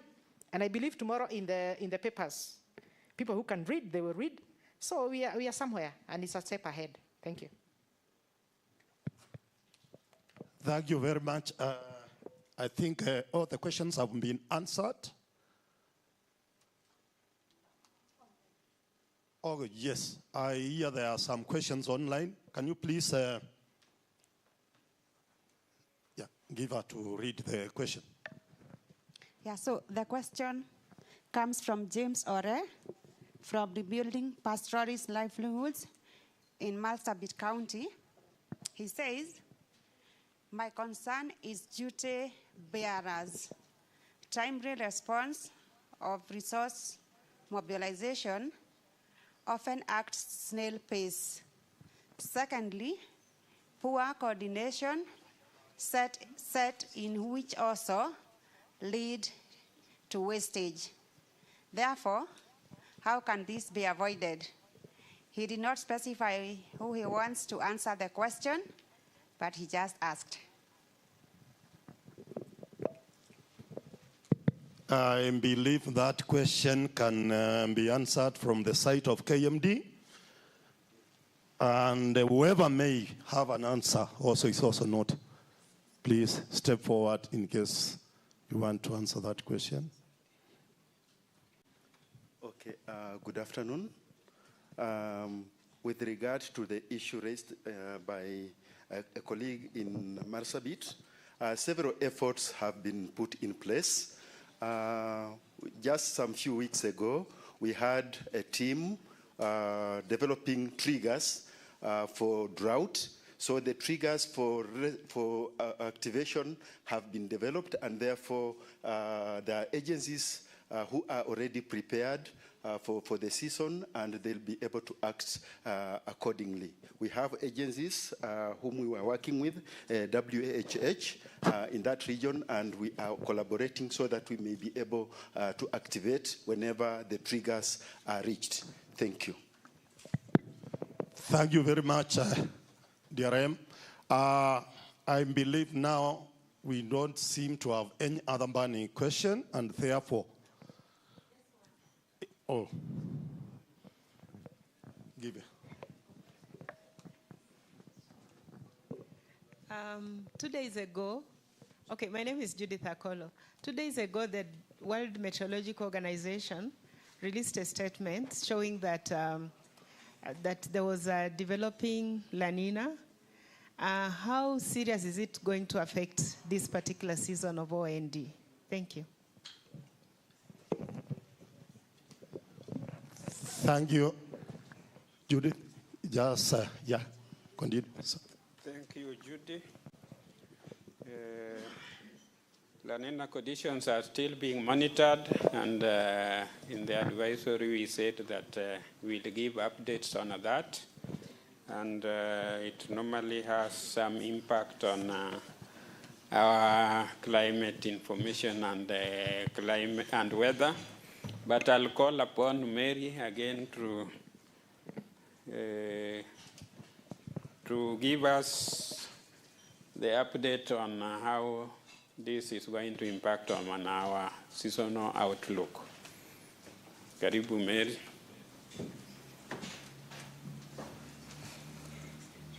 Yeah, thank you. So as Judy, you pointed out, it's true that that update was given by WMO. And the percentage is about 55% during the September to November period, and it's likely to go at most up to 60%. But this is based on model predictions. It's going to be monitored. There's not as much agreement between the models, So I think it's something that needs to be monitored, but it's part of the reason why we are going for depressed rainfall. But the main, where there's a lot of model agreement is in the prediction of what we call the Indian Ocean dipole, that almost all the models agree that we expect a negative IOD. It's already starting to develop over the Indian Ocean. So I think that's the thing to really watch a lot more, that because it affects our rainfall a lot more than just the La Nina. There are times when you can have La Nina, and on its own, depending on how the Indian Ocean responds, if the Indian Ocean does not respond very well, then it's not as impactful. So the thing to really watch is the Indian Ocean dipole that is already developing. Thank you. Thank you very much, Madam Mary. From the side of DRM, is a gentleman who wants to add something on the question that had been earlier asked. Thank you. I'm Osman Abdile from the National Drought Management Authority, and I wanted to add on what was said concerning the dissemination of early warning information up to the last mile, and also about the coordination issue that was raised. For the dissemination issue, we have, as the NDMA, the National Drought Management Authority, the Act mandates us to coordinate drought risk management, and we have presence in the 23 ASALs, and we take this information, the forecast, seriously, and going forward, we'll have the participatory scenario planning activities in the counties, and we work closely with all the partners, including KMD and the development partners across the counties, the 23 ASAL counties. So we have the county steering groups in all the counties where the national and the county governments participate together with the development partners. And these are some of the platforms that we'll use to disseminate this information. Also, we'll have the community engagements forums where the PSP will be cascaded up to the sub-county level and even to the ward level, depending on finance. So, but that has, previously we used to do those activities, the dissemination of early warning information. Apart from even the forecast, we also have the early warning bulletins developed monthly that has been and is being disseminated. So we have those forums and even the public barazas and all those issues. So on coordination, that is well catered for. We have all the participants drawn from, if it is the communities, we have the gender representation. If it is the elderly, the the sectors represented. So that is it as far as dissemination and coordination is concerned. So that's what I wanted to add. Thank you. Thank you very much, Osman. I meant to understand that there are two more questions online, and let us hear them. So Cindy Kuria from the private sector in Nairobi is directing this question to agriculture. In the areas expecting low rainfall, by around which date can farmers be advised to plant? That is from agriculture. Then there is one that is, I think, directed to NDMA. To livestock. Probably NDMA could also answer this. Why wait to lose 2.5 million livestock when we can mop up and purchase slaughtered meat as relief to communities faced with starvation as a result of severe drought? From James Ore in Marsabit County.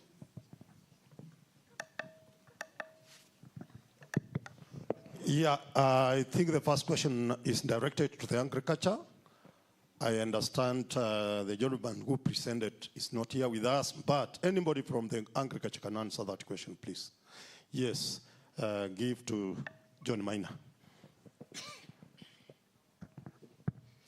Yeah, thank you for those two questions. And for the first question on advisory on the onset, we have been provided by KMD the forecast onset dates, And that one we have taken up, and the advisory that is being given in this forum is general for the country, and as we have been advised, there will be participatory scenario planning so that we downscale to the local area. So the onsets will be communicated for each of the counties and for each of the region. Coming to the second question on issues of waiting for losses rather than off-taking to consume those facilities, those products, this is why we are here. We are giving advisories on steps to be taken to make sure we prevent getting to those disasters where we lose those products. Therefore, keep watching on the advisories, because some of the things that have been put forth, issues of coping strategies like migration, issues of provision of stocking of feed resources within the areas that are likely to be affected. And again, we are also depending on the current season, which is not as bad as probably forecast. So there is also the conservation of the feeds that are available. So all that we are doing is getting prepared to prevent us getting to that situation. I submit. And if I may add something, during my presentation I said we are moving away from the reactive way of handling disasters to the proactive way. And proactive way implies that you have the information in good time, you have dedicated and ring-fenced finances, and I hope the policymakers here are listening. And the farmers are also in a position to know that given this weather forecast, there is likely to be harsh conditions at a certain time, and they also make their own informed decisions as communities to sell those animals before they start wasting and before they start dying. So we are seeing this is two-pronged for the governments, the policymakers, the humanitarian actors, and also for communities to make informed decisions. But by and large, that is why we are talking about anticipatory actions and having that early warning, so that those decisions are not made when the disaster is with us, but way before. Thank you very much. Let us appreciate this team. Appreciate yourself. Thank you very much. You can now get seated. We are going to proceed for our health break. And since it's 11:15, we'll converge here at 1:45.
The 11th National Climate Outlook Forum.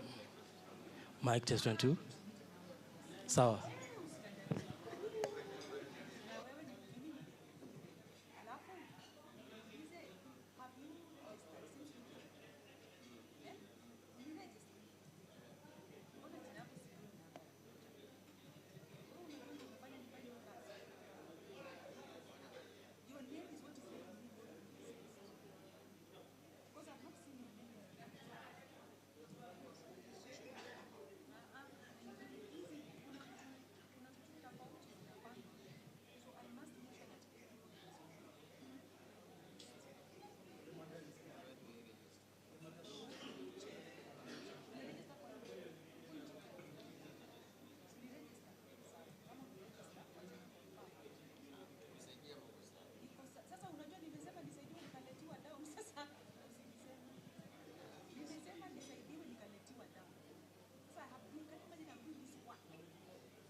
Welcome back to this session.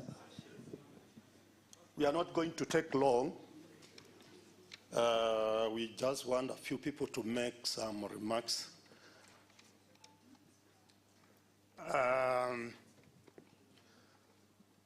Before we start it off, I want to recognize the presence of one organization that we've been working with, but apparently it always misses in this forum. And now, since I can see a representative from that organization, I want to welcome Byron Anangwe to say hi to us and tell us which organization am I talking about. Just give him a mic. Good afternoon, ladies and gentlemen. Surely you've come from tea. Good afternoon. Thank you very much. My name is Byron Anangwe, a very close collaborator of Kenya Meteorological Department. And at the moment, I'm representing Kenya Space Agency and looking forward to continued engagements with all the members in the room, but also contribute to the good work of the Kenya Met Department. Highly appreciated. I submit, sir. Thank you very much. He's from Kenya Space Agency. KMD has been collaborating with that organization. Indeed, they've drawn a bill for them to become the real agency because they operate on presidential decree. But in the process of developing that, I was fully involved, and I know we were arguing on something, space weather. And that time is when I came to understand, they understand it differently from the way we understand it. And then we strike at least a balance where now in the bill is different from how they were seeing it. Thank you, Byron, and say regard to our friends who are out there at Kenya Space Agency. Thank you.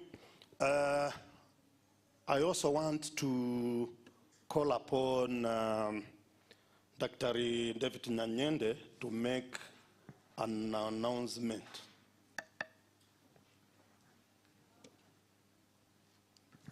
Okay, thank you very much for this opportunity. I just have one announcement. We usually celebrate the International Day for Disaster Risk Reduction every year on 13th of October. This year, we plan to hold this celebration in Busia County on the week of 13th of October. Usually, this day is preceded by a symposium where members discuss issues around disaster risk reduction, and we shall devote some session on the implementation of anticipatory action in the country. So that week of 13th October, we shall have the symposium and the International Day for Disaster Risk Reduction celebration. Exact place for symposium is the Alupe University, and then the celebration for the IDDR will be in Bunyala Stadium. Thank you very much. Thank you very much, and Dr. Nyanyende. You are now welcome to that forum, which is relevant to what we've been doing here for the last 2 days. Now let's get some closing remarks from some organizations here, and we'll hear some remarks from World Food Program. They are part and parcel of this particular 11th National Climate Outlook Forum. We'll also hear from UNDRR, UNDP, BBC Media Action, Grace, since it's your first time to be in this kind of forum. And then we'll have a representative of all the stakeholders from the ministries and agencies who are here. I will call upon John Maina to speak on their behalf. That is John Maina from the Livestock Department. I request Peter Otieno from One Output Program to step forward, and you can come forward and make your remarks from this podium, please. Thank you, and to the director, all protocols observed. Let me start by inviting our UNDP colleague to start the remark, then UNDRR, then I will close. So, Opportuna, you can say something. Okay, thank you to everyone and all protocols observed. How are you? So, I'm Opportuna, representing UNDP Kenya. So UNDP Kenya welcomes the seasonal forecast presented at this NCOF, which projects below average rainfall and warmer than normal conditions across much of the country for the OND for October-December lake season. As consumers of this vital information, we recognize its importance in guiding risk-informed development planning, especially for agriculture, water resource management, livelihoods, and disaster preparedness. We commend KMD and all stakeholders for this collaborative platform that turns science into actionable policy and practice. UNDP remains committed to working together toward a more resilient, adaptive, and sustainable Kenya. Thank you, everyone. Okay, I will invite Madam Shikuku. Thank you so much, Peter. Good afternoon, colleagues. Chief guest and all protocol observed, I'll just make very brief remarks. The United Nations Office for Disaster Risk Reduction is sincerely grateful for the collaboration between Kenya Meteorological Department, National Disaster Operations Center to make the 11th National Climate Outlook Forum and Action Planning process for the OND season successful. The outcome of this 3-day meeting very well aligns to the message that has been emphasized by our colleagues and partners, especially those who are at the global platform for disaster risk reduction, which emphasized that we should ensure that early warning system is effective, and only this can happen when the communities that are at risk and the sectors that are at risk come together to co-develop and co-own the various warnings that come out of this. And this would ensure that we have trust, we have timely action, and also we have the long-term governance and sustainability aspect factored in. Secondly, also when it comes to tailoring of early warning, we have emphasized the importance of user needs and their capabilities being factored in through a participatory approach, and the last 3 days has very well shown this. We hope that we'll have the different stakeholders and sectors take action with regards to the focus that has been given. And once again, we congratulate the KMD on this successful convening. We thank all the partners, including the Italian Agency for Development Cooperation, World Food Programme, and UNDP for their support. And UNDRR continues to affirm its continued support and cooperation with the government of Kenya to accelerate the implementation of the Sendai Framework for Disaster Risk Reduction. I thank you. Okay, so let me stand in front so that we don't see you and just at the background.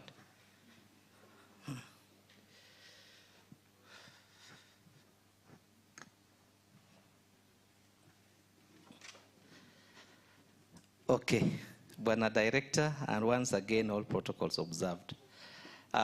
Please accept, on behalf of WP and the broader UN, our sincere appreciation for this opportunity to work together. I remember early this year, we were at NCOF 11 in Garissa. And we agreed that we do one in Nairobi and we take the rest to counties, so that we also bring counties on board. I know generally within the UN system, our funding environment has constricted, but that does not mean that we negate our partnership. So I think together with UNDP and UNDRR, the message we will take home is that we are done with this Nairobi one. If the funding environment improves, we hopefully need to be in one of the counties so that the spirit that we had in Garissa does not go away. Secondly, please pass our sincere appreciation to the retired director, Dr. Gikungu. I hope I pronounce his name well, and I hope you will have a bash for him so that we attend. He has worked this Met department for long, and he has cultivated this friendship, and there is a good level ground where the succeeding director is now taking over. So we don't want him to just disappear. We want to appreciate him. Please share our sincere appreciation. So as we bring this to a close, and if we reflect on our first day, because that is what good teachers do, and some of us were teachers 20-something years ago. We had very clear objectives, and we said that what comes out of here brings those who are generating that information together with those who are using that information. So it doesn't just end here. So I know Kenya Red Cross, ourselves, and humanitarian actors, we are rolling our sleeves as early as next week because we have already seen what is going to happen. So this message will go to county steering groups and will push for resources to ensure that we avoid an all-out response by doing what we call anticipatory actions, things that we can do before this dry spell spirals over and we now have a very severe drought situation where we have to save lives. So we need to protect livelihoods, the little that people have, through meeting them in the middle when they can still stand on their own. And so from WAP particularly, we are going to focus in Wajir and Marsabit, where we developed anticipatory actions together with the respective county governments. And thankfully, Kenya Met has now given us very clear triggers and thresholds. So we have a team already. We had a meeting today on that, and that's what we are picking on next week so that we do this. And again, WAP is the chair of Food Security and Livelihood Cluster, which brings humanitarian actors together. We co-chair this with World Vision, working closely with Kenya Red Cross. This message has already reached there, and we shared the link so that they join in. So again, when we have our meeting, we are going to share this so that we know who is going to do what, where, as we complement national and county government actions aimed at reducing the impact of this probable situation of drought, particularly in the, if I see the map, there was this right-hand side from when you approach the map, that is the eastern part. We need to be very, very active there. Because if we go allow the situation to recede and reach the 2021, it will be very expensive. For example, in 2022, because of the 2021 situation, between 2022-23 and 24, WP transferred 8.1 billion Kenya shillings to people in ASALs. That is huge. And I don't think you can get that funding now. And we also gave food amounting to 60,000 metric tons. In simple terms, 2,300 trailer loads of food reached most of these ASAL counties to address the drought situation. We hope that with anticipatory actions, this will be much reduced because from our corporate perspective, when we do anticipatory actions on time, for every $1 we use, we save $7 if we were to respond. And that is what we are now focused on in achieving. So I think without much ado, I want to share that we will be a partner of Kenya Met as WDP and as the greater UN. And now, from the speaker who said that people thought Kenya Met are just lying. Now this message is taken very seriously, especially when you predicted El Nino and people ignored and they saw the consequences. So the message will go down to the grassroots and actors will play their role up to community level to ensure that we mitigate the possible impact of the depressed rains in greater part of this country. Thank you very much.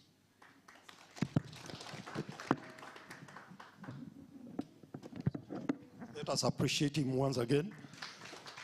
UN agencies, at least always we work with them. And for the last few years now, I don't think that we'll ever do any of this National Climate Outlook Forum without engaging them at all. Otherwise, thank you very much, Peter, Shikuku, and Opportuna for those kind words. Let me invite Mbimbi Simbindia Action, Grace Macharia, to give her remarks.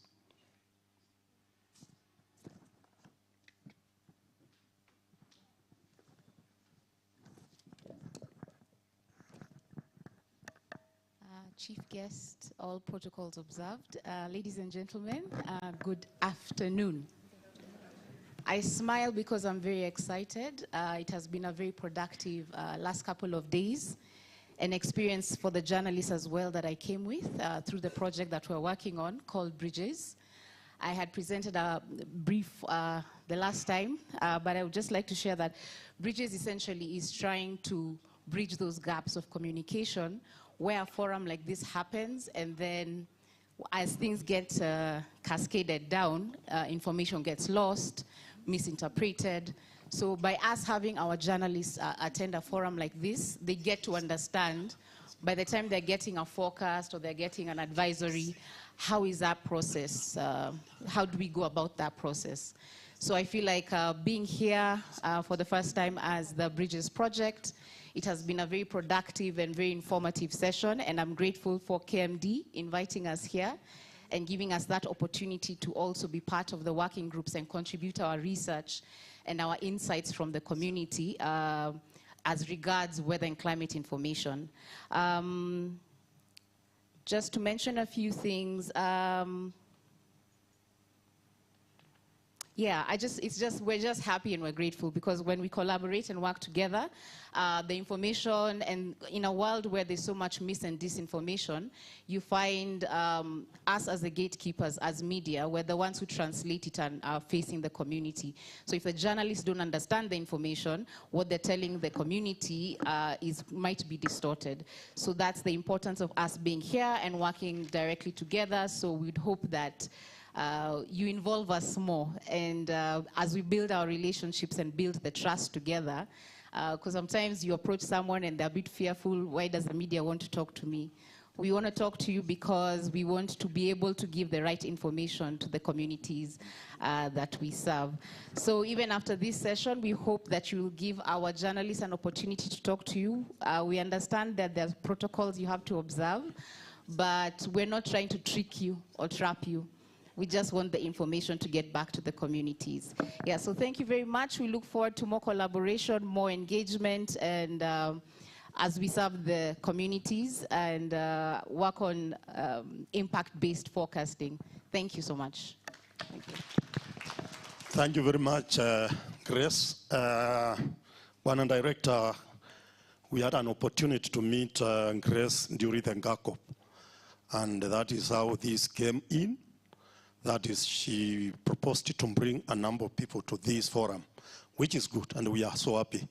And beyond that, we have talked about more collaboration, and so in the next few days, she will visit our office so that we can make it firm. Thank you. Let me invite a representative of all the other stakeholders. I know we would have a number of you speaking, but let me request one of you, that is John Maina from the Livestock Department, to say something about this. Thank you.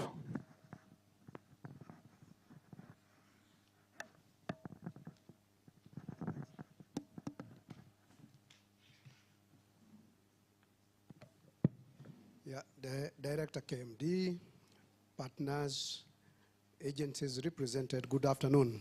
Good afternoon. It's been a beautiful activity, 3 days activity that we are coming to culminate.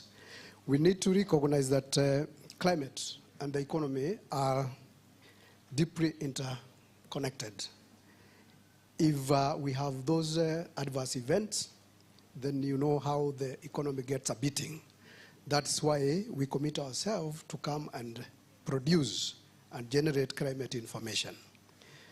So this service, the climate information service that we are providing, is very crucial for decision making, risk reduction, and more so, where positive impacts are realized, increased productivity.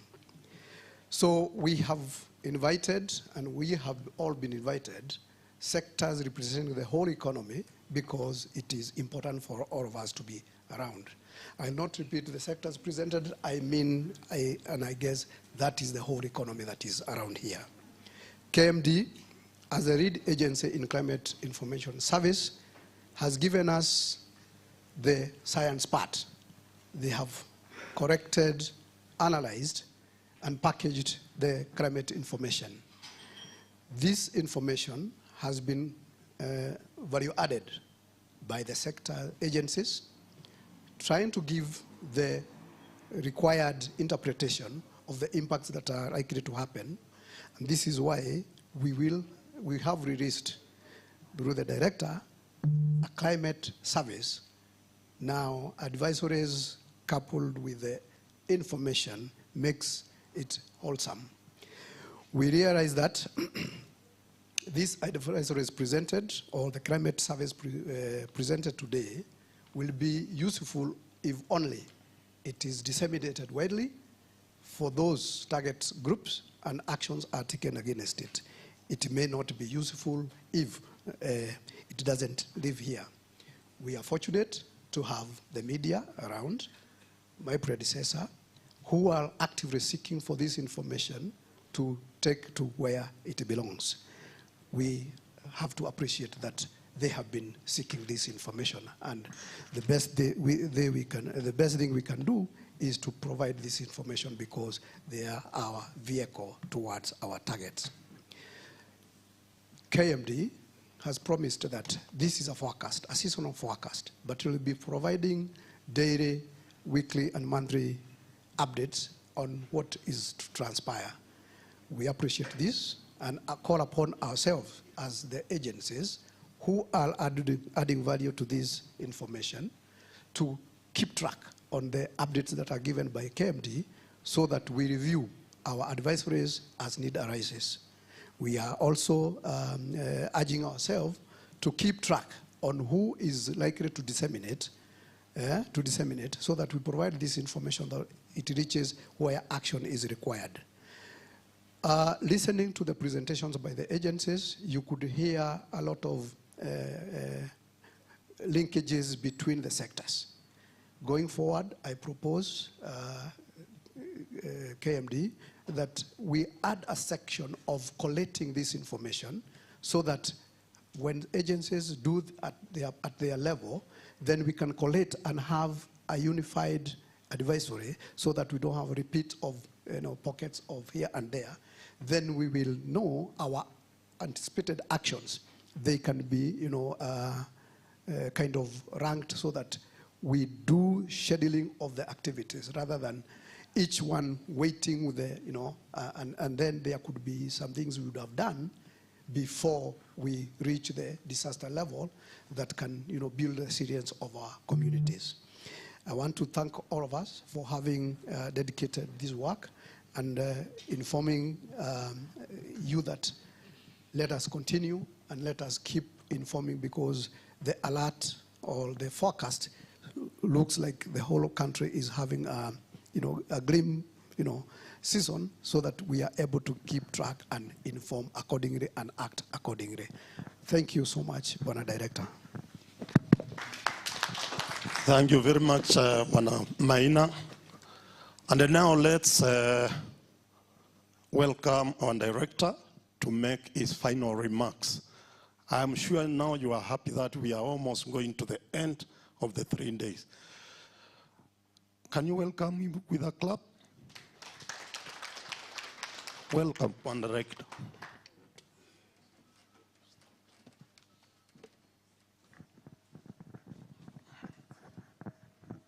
Thank you, Peter. Our partners, ladies and gentlemen, good afternoon. Let me thank our partners, UNDP, UNDRR, Red Cross, WFP, ICPAC, an intelligence agency, for standing with us to be here for these days that we've been here to develop advisories out of the forecast that we did. Indeed, the work now begins from here, because now we'll have to go and disseminate and also do anticipatory planning so that our people are not impacted on a serious note to the level that they are not able to manage. We appreciate the concern, and we always say drought normally sets in slowly. It's not like flooding that impacts immediately, but drought sets in slowly. So it's good that we have the actors here, and they are promised to take the information we've developed here for the last 3 days seriously, and also escalate it to the decision makers so that the decisions are made in good time to reduce the negative impacts that impact on our people. I want to thank you also for coming to participate in this exercise, because without you, we wouldn't have been able to develop advisories to go and share with our people and the relevant authorities to make decisions. So appreciate yourself also for that. To be here for 3 days and concentrating and being active is not easy. But if you've managed to be here for that and come up with a product that you can carry home, then it is good work that you've done. And we appreciate that. As Kenya Met Department, we'll continue to partner with all of us, our stakeholders, development partners, so that we can carry this exercise forward. It was mentioned that we are in the 11th one.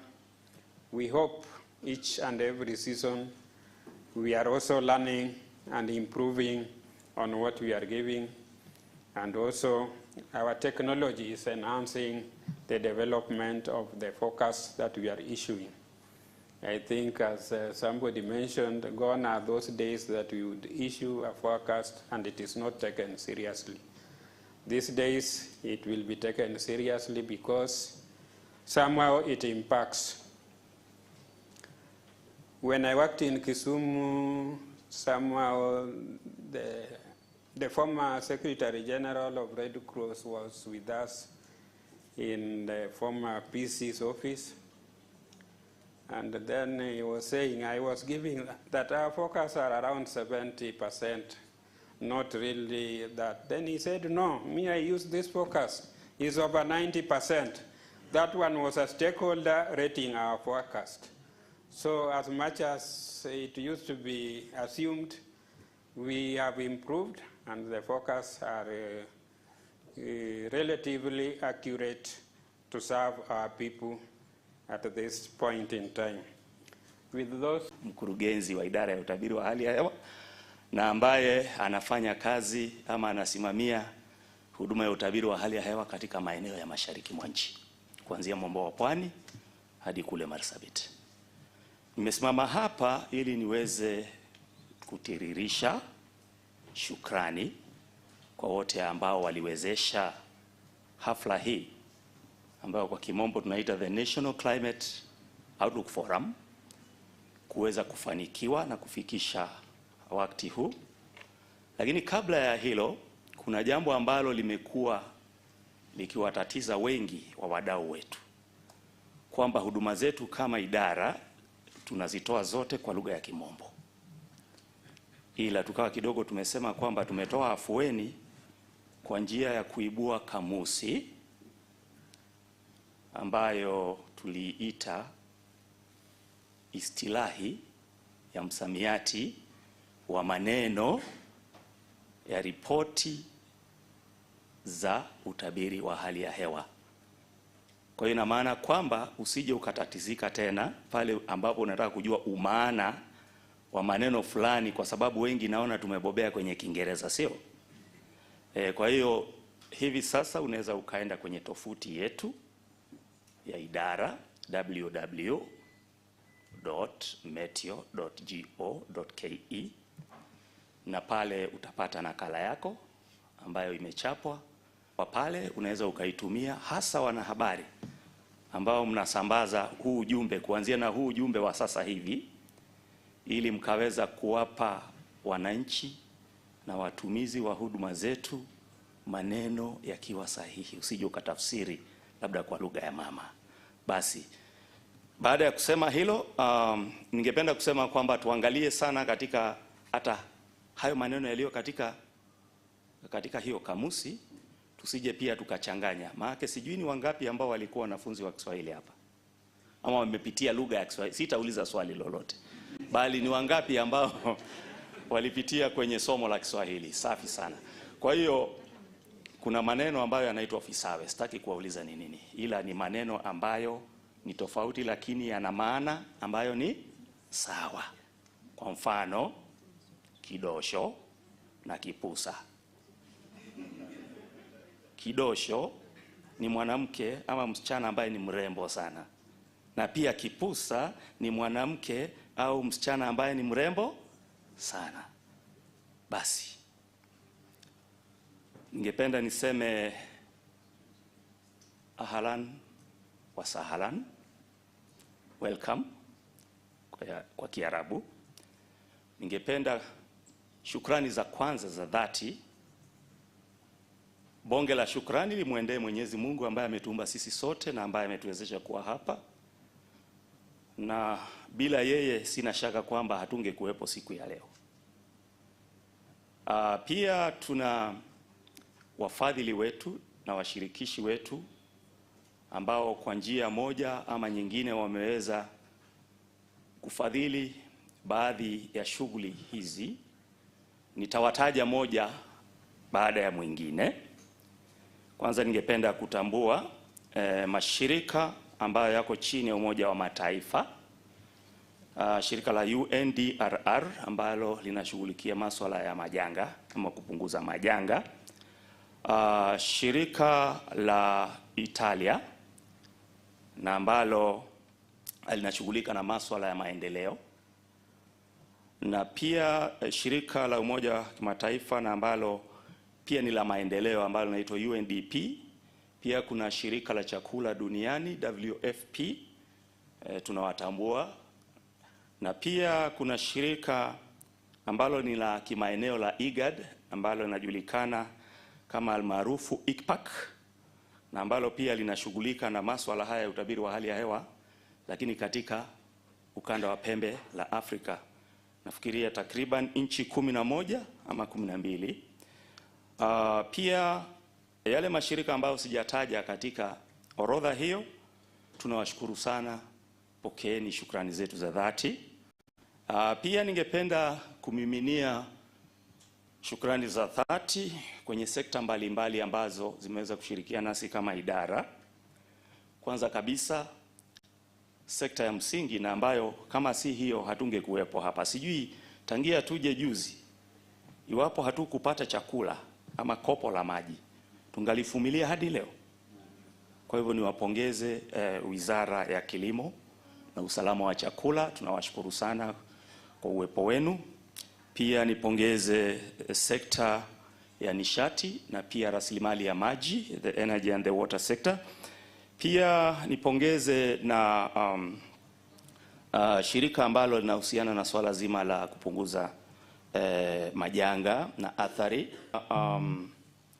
Wizara ya Afya, nisikia daktari alikuwa anaitwa nani? Ama labda ashaondoka. Kuna jina la pili nilikuwa nalitafuta. Sakali. Daktari, kwa niaba ya wizara kushukuru sana. Maana baada ya kula chakula, wakati mwingine chakula kinaweza kikalete kidudu mtu ndani yetu. Kwa hivyo nyinyi mnaangalia maslahi hayo. Pia Wizara ya Mazingira na ambayo ndipo idara ya utabiri wa hali ya hewa inapojikita. Pia niwashukuru sana wanahabari wote, ikiwa ni sekta zote tumetambua uwepo wenu. Pia vijana, nimeona vijana chipukizi katika hafla hii na niwapongeze sana, maana bila nyinyi sijui hatma ya siku za usoni itakuwaje kuhusiana na swala zima la mapokezi na maandalizi na pia hata usambazaji wa habari hizi za utabiri wa hali ya hewa. Pia kwa njia ya kipekee nitambue shirika ama tuseme mtaguzo huu wa BBC Media, sijui ni Media Action ama ni BBC Action Media. Media Action niwatambue sana, naona kwamba mmekuja kwa vinjonjo kweli, yani mmejitolea, na tunashukuru sana kwa sababu tunaona mnafanya kazi pamoja na jamii. Sisi kama idara tunafurahia sana pale tunaona ujumbe huu unawafikia jamii wale ambao wako kule nyanjani, na kwa hivyo tunawashukuru sana. Na pia ningependa kububujia wadau wengine ambao sijataja shukrani zetu, na hasa ningependa kuwashukuru wale watafsiri wetu wa ishara, tuwapongeze sana. Nafikiria ingebidi tuwapigie makofi, maana ni mara ya kwanza nafikiria katika historia ya idara yetu kuona kwamba watafsiri wa idara kwamba wameshirikishwa katika swala hili zima. Kwa hivyo tuwapongeze. Odingo, natumaini nimetaja jina lako kisahihi. Pia Juliet Owinyo, nafikiria ndiye huyu aliye kushoto kwangu. Na pia mwisho kabisa nimtambue Lawrence Musili, na kwa njia ya kipekee Lawrence Musili hawezi akazungumza na hawezi akasikiliza. Ina maana kwamba wewe ambaye unaweza kusikia na kuona, kama tuseme huyu Lawrence Musili anaweza akafanya hayo mambo, itakuwaje wewe ambaye una mdomo, masikio, pua, meno, mambo yanakushinda? Kwa jamani, changamoto kwetu sisi sote, sio? Na nikihitimisha ni kwamba tunawashukuru sana shirika la habari la kitaifa KBC kwa njia ya kipekee, kwa sababu wamekuwa pamoja nasi na pia kutusaidia kuweza kufikia malengo fulani. Sina shaka kwamba baadhi ya wale ambao wanatafsiri kwa lugha ya ishara wamepata, na tunajua kwamba tulipata nafasi ya kuwasikiliza katika siku ya kwanza. Nafikiria niliona Lensa pale jukwani akituelezea ni jinsi gani wanajaribu kushirikisha lugha hii ya tafsiri kwenye masuala haya ya umuhimu. Mwisho kabisa nafikiria itabidi munishukuru mimi, kwa sababu bila kunishukuru sitawaachilia. Na kwa njia ya kipekee niseme asanteni sana kwa kunisikiliza. Kwa wale wamesahau, kwa bahati nzuri naitwa Daktari Richard Mwita. Asanteni. Asante sana Daktari Mwita. Umesema kindocho, kimbucha, sijui. Hiyo lugha naisikianga asubuhi kwa Citizen Radio wakiongea mambo ya Taifa Leo. Kuna ka story hapo lazima wamalizie. Sijui kama mnakajua. Anybody who listens to Citizen Radio in the morning? Oh, am I? Anyway, maybe my age is telling me that, yeah. Otherwise, thank you very much for all those who have spoken here. I'm now going to, since it's closed, I'm now going to ask Bart to make one announcement and then to make another one announcement, and then we take off for lunch. Thank you. I hear people asking for themselves to be thanked. You can't thank me?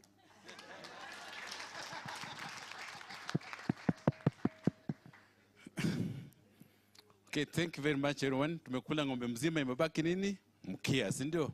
Mimi sio Swahili sanifu kama huyu jamaa. Huyu jamaa anasomea Kiswahili kweli kweli huyu.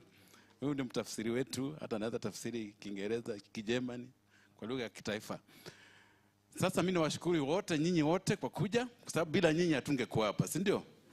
Tumefanikiwa, hii kitu imeenda vile tutaka na tumeshukuru sana. Mimi niko na announcement moja. Housekeeping. Wale walikuwa na acha ningie Kiingereza, unajua mimi sitapotea.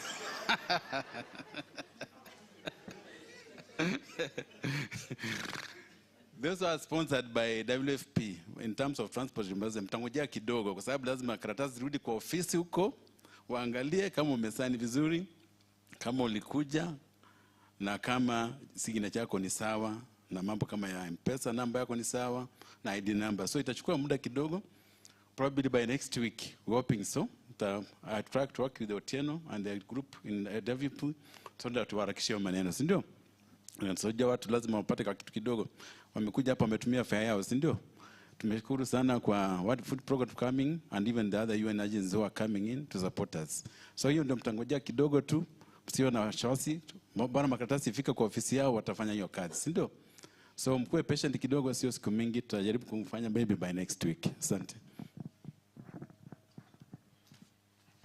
Hey, Mr. Adego, umeongelelea WFP. WFP, we celebrate you. We thank you. Habari zenu? Nicholas, karibu nivunje screen.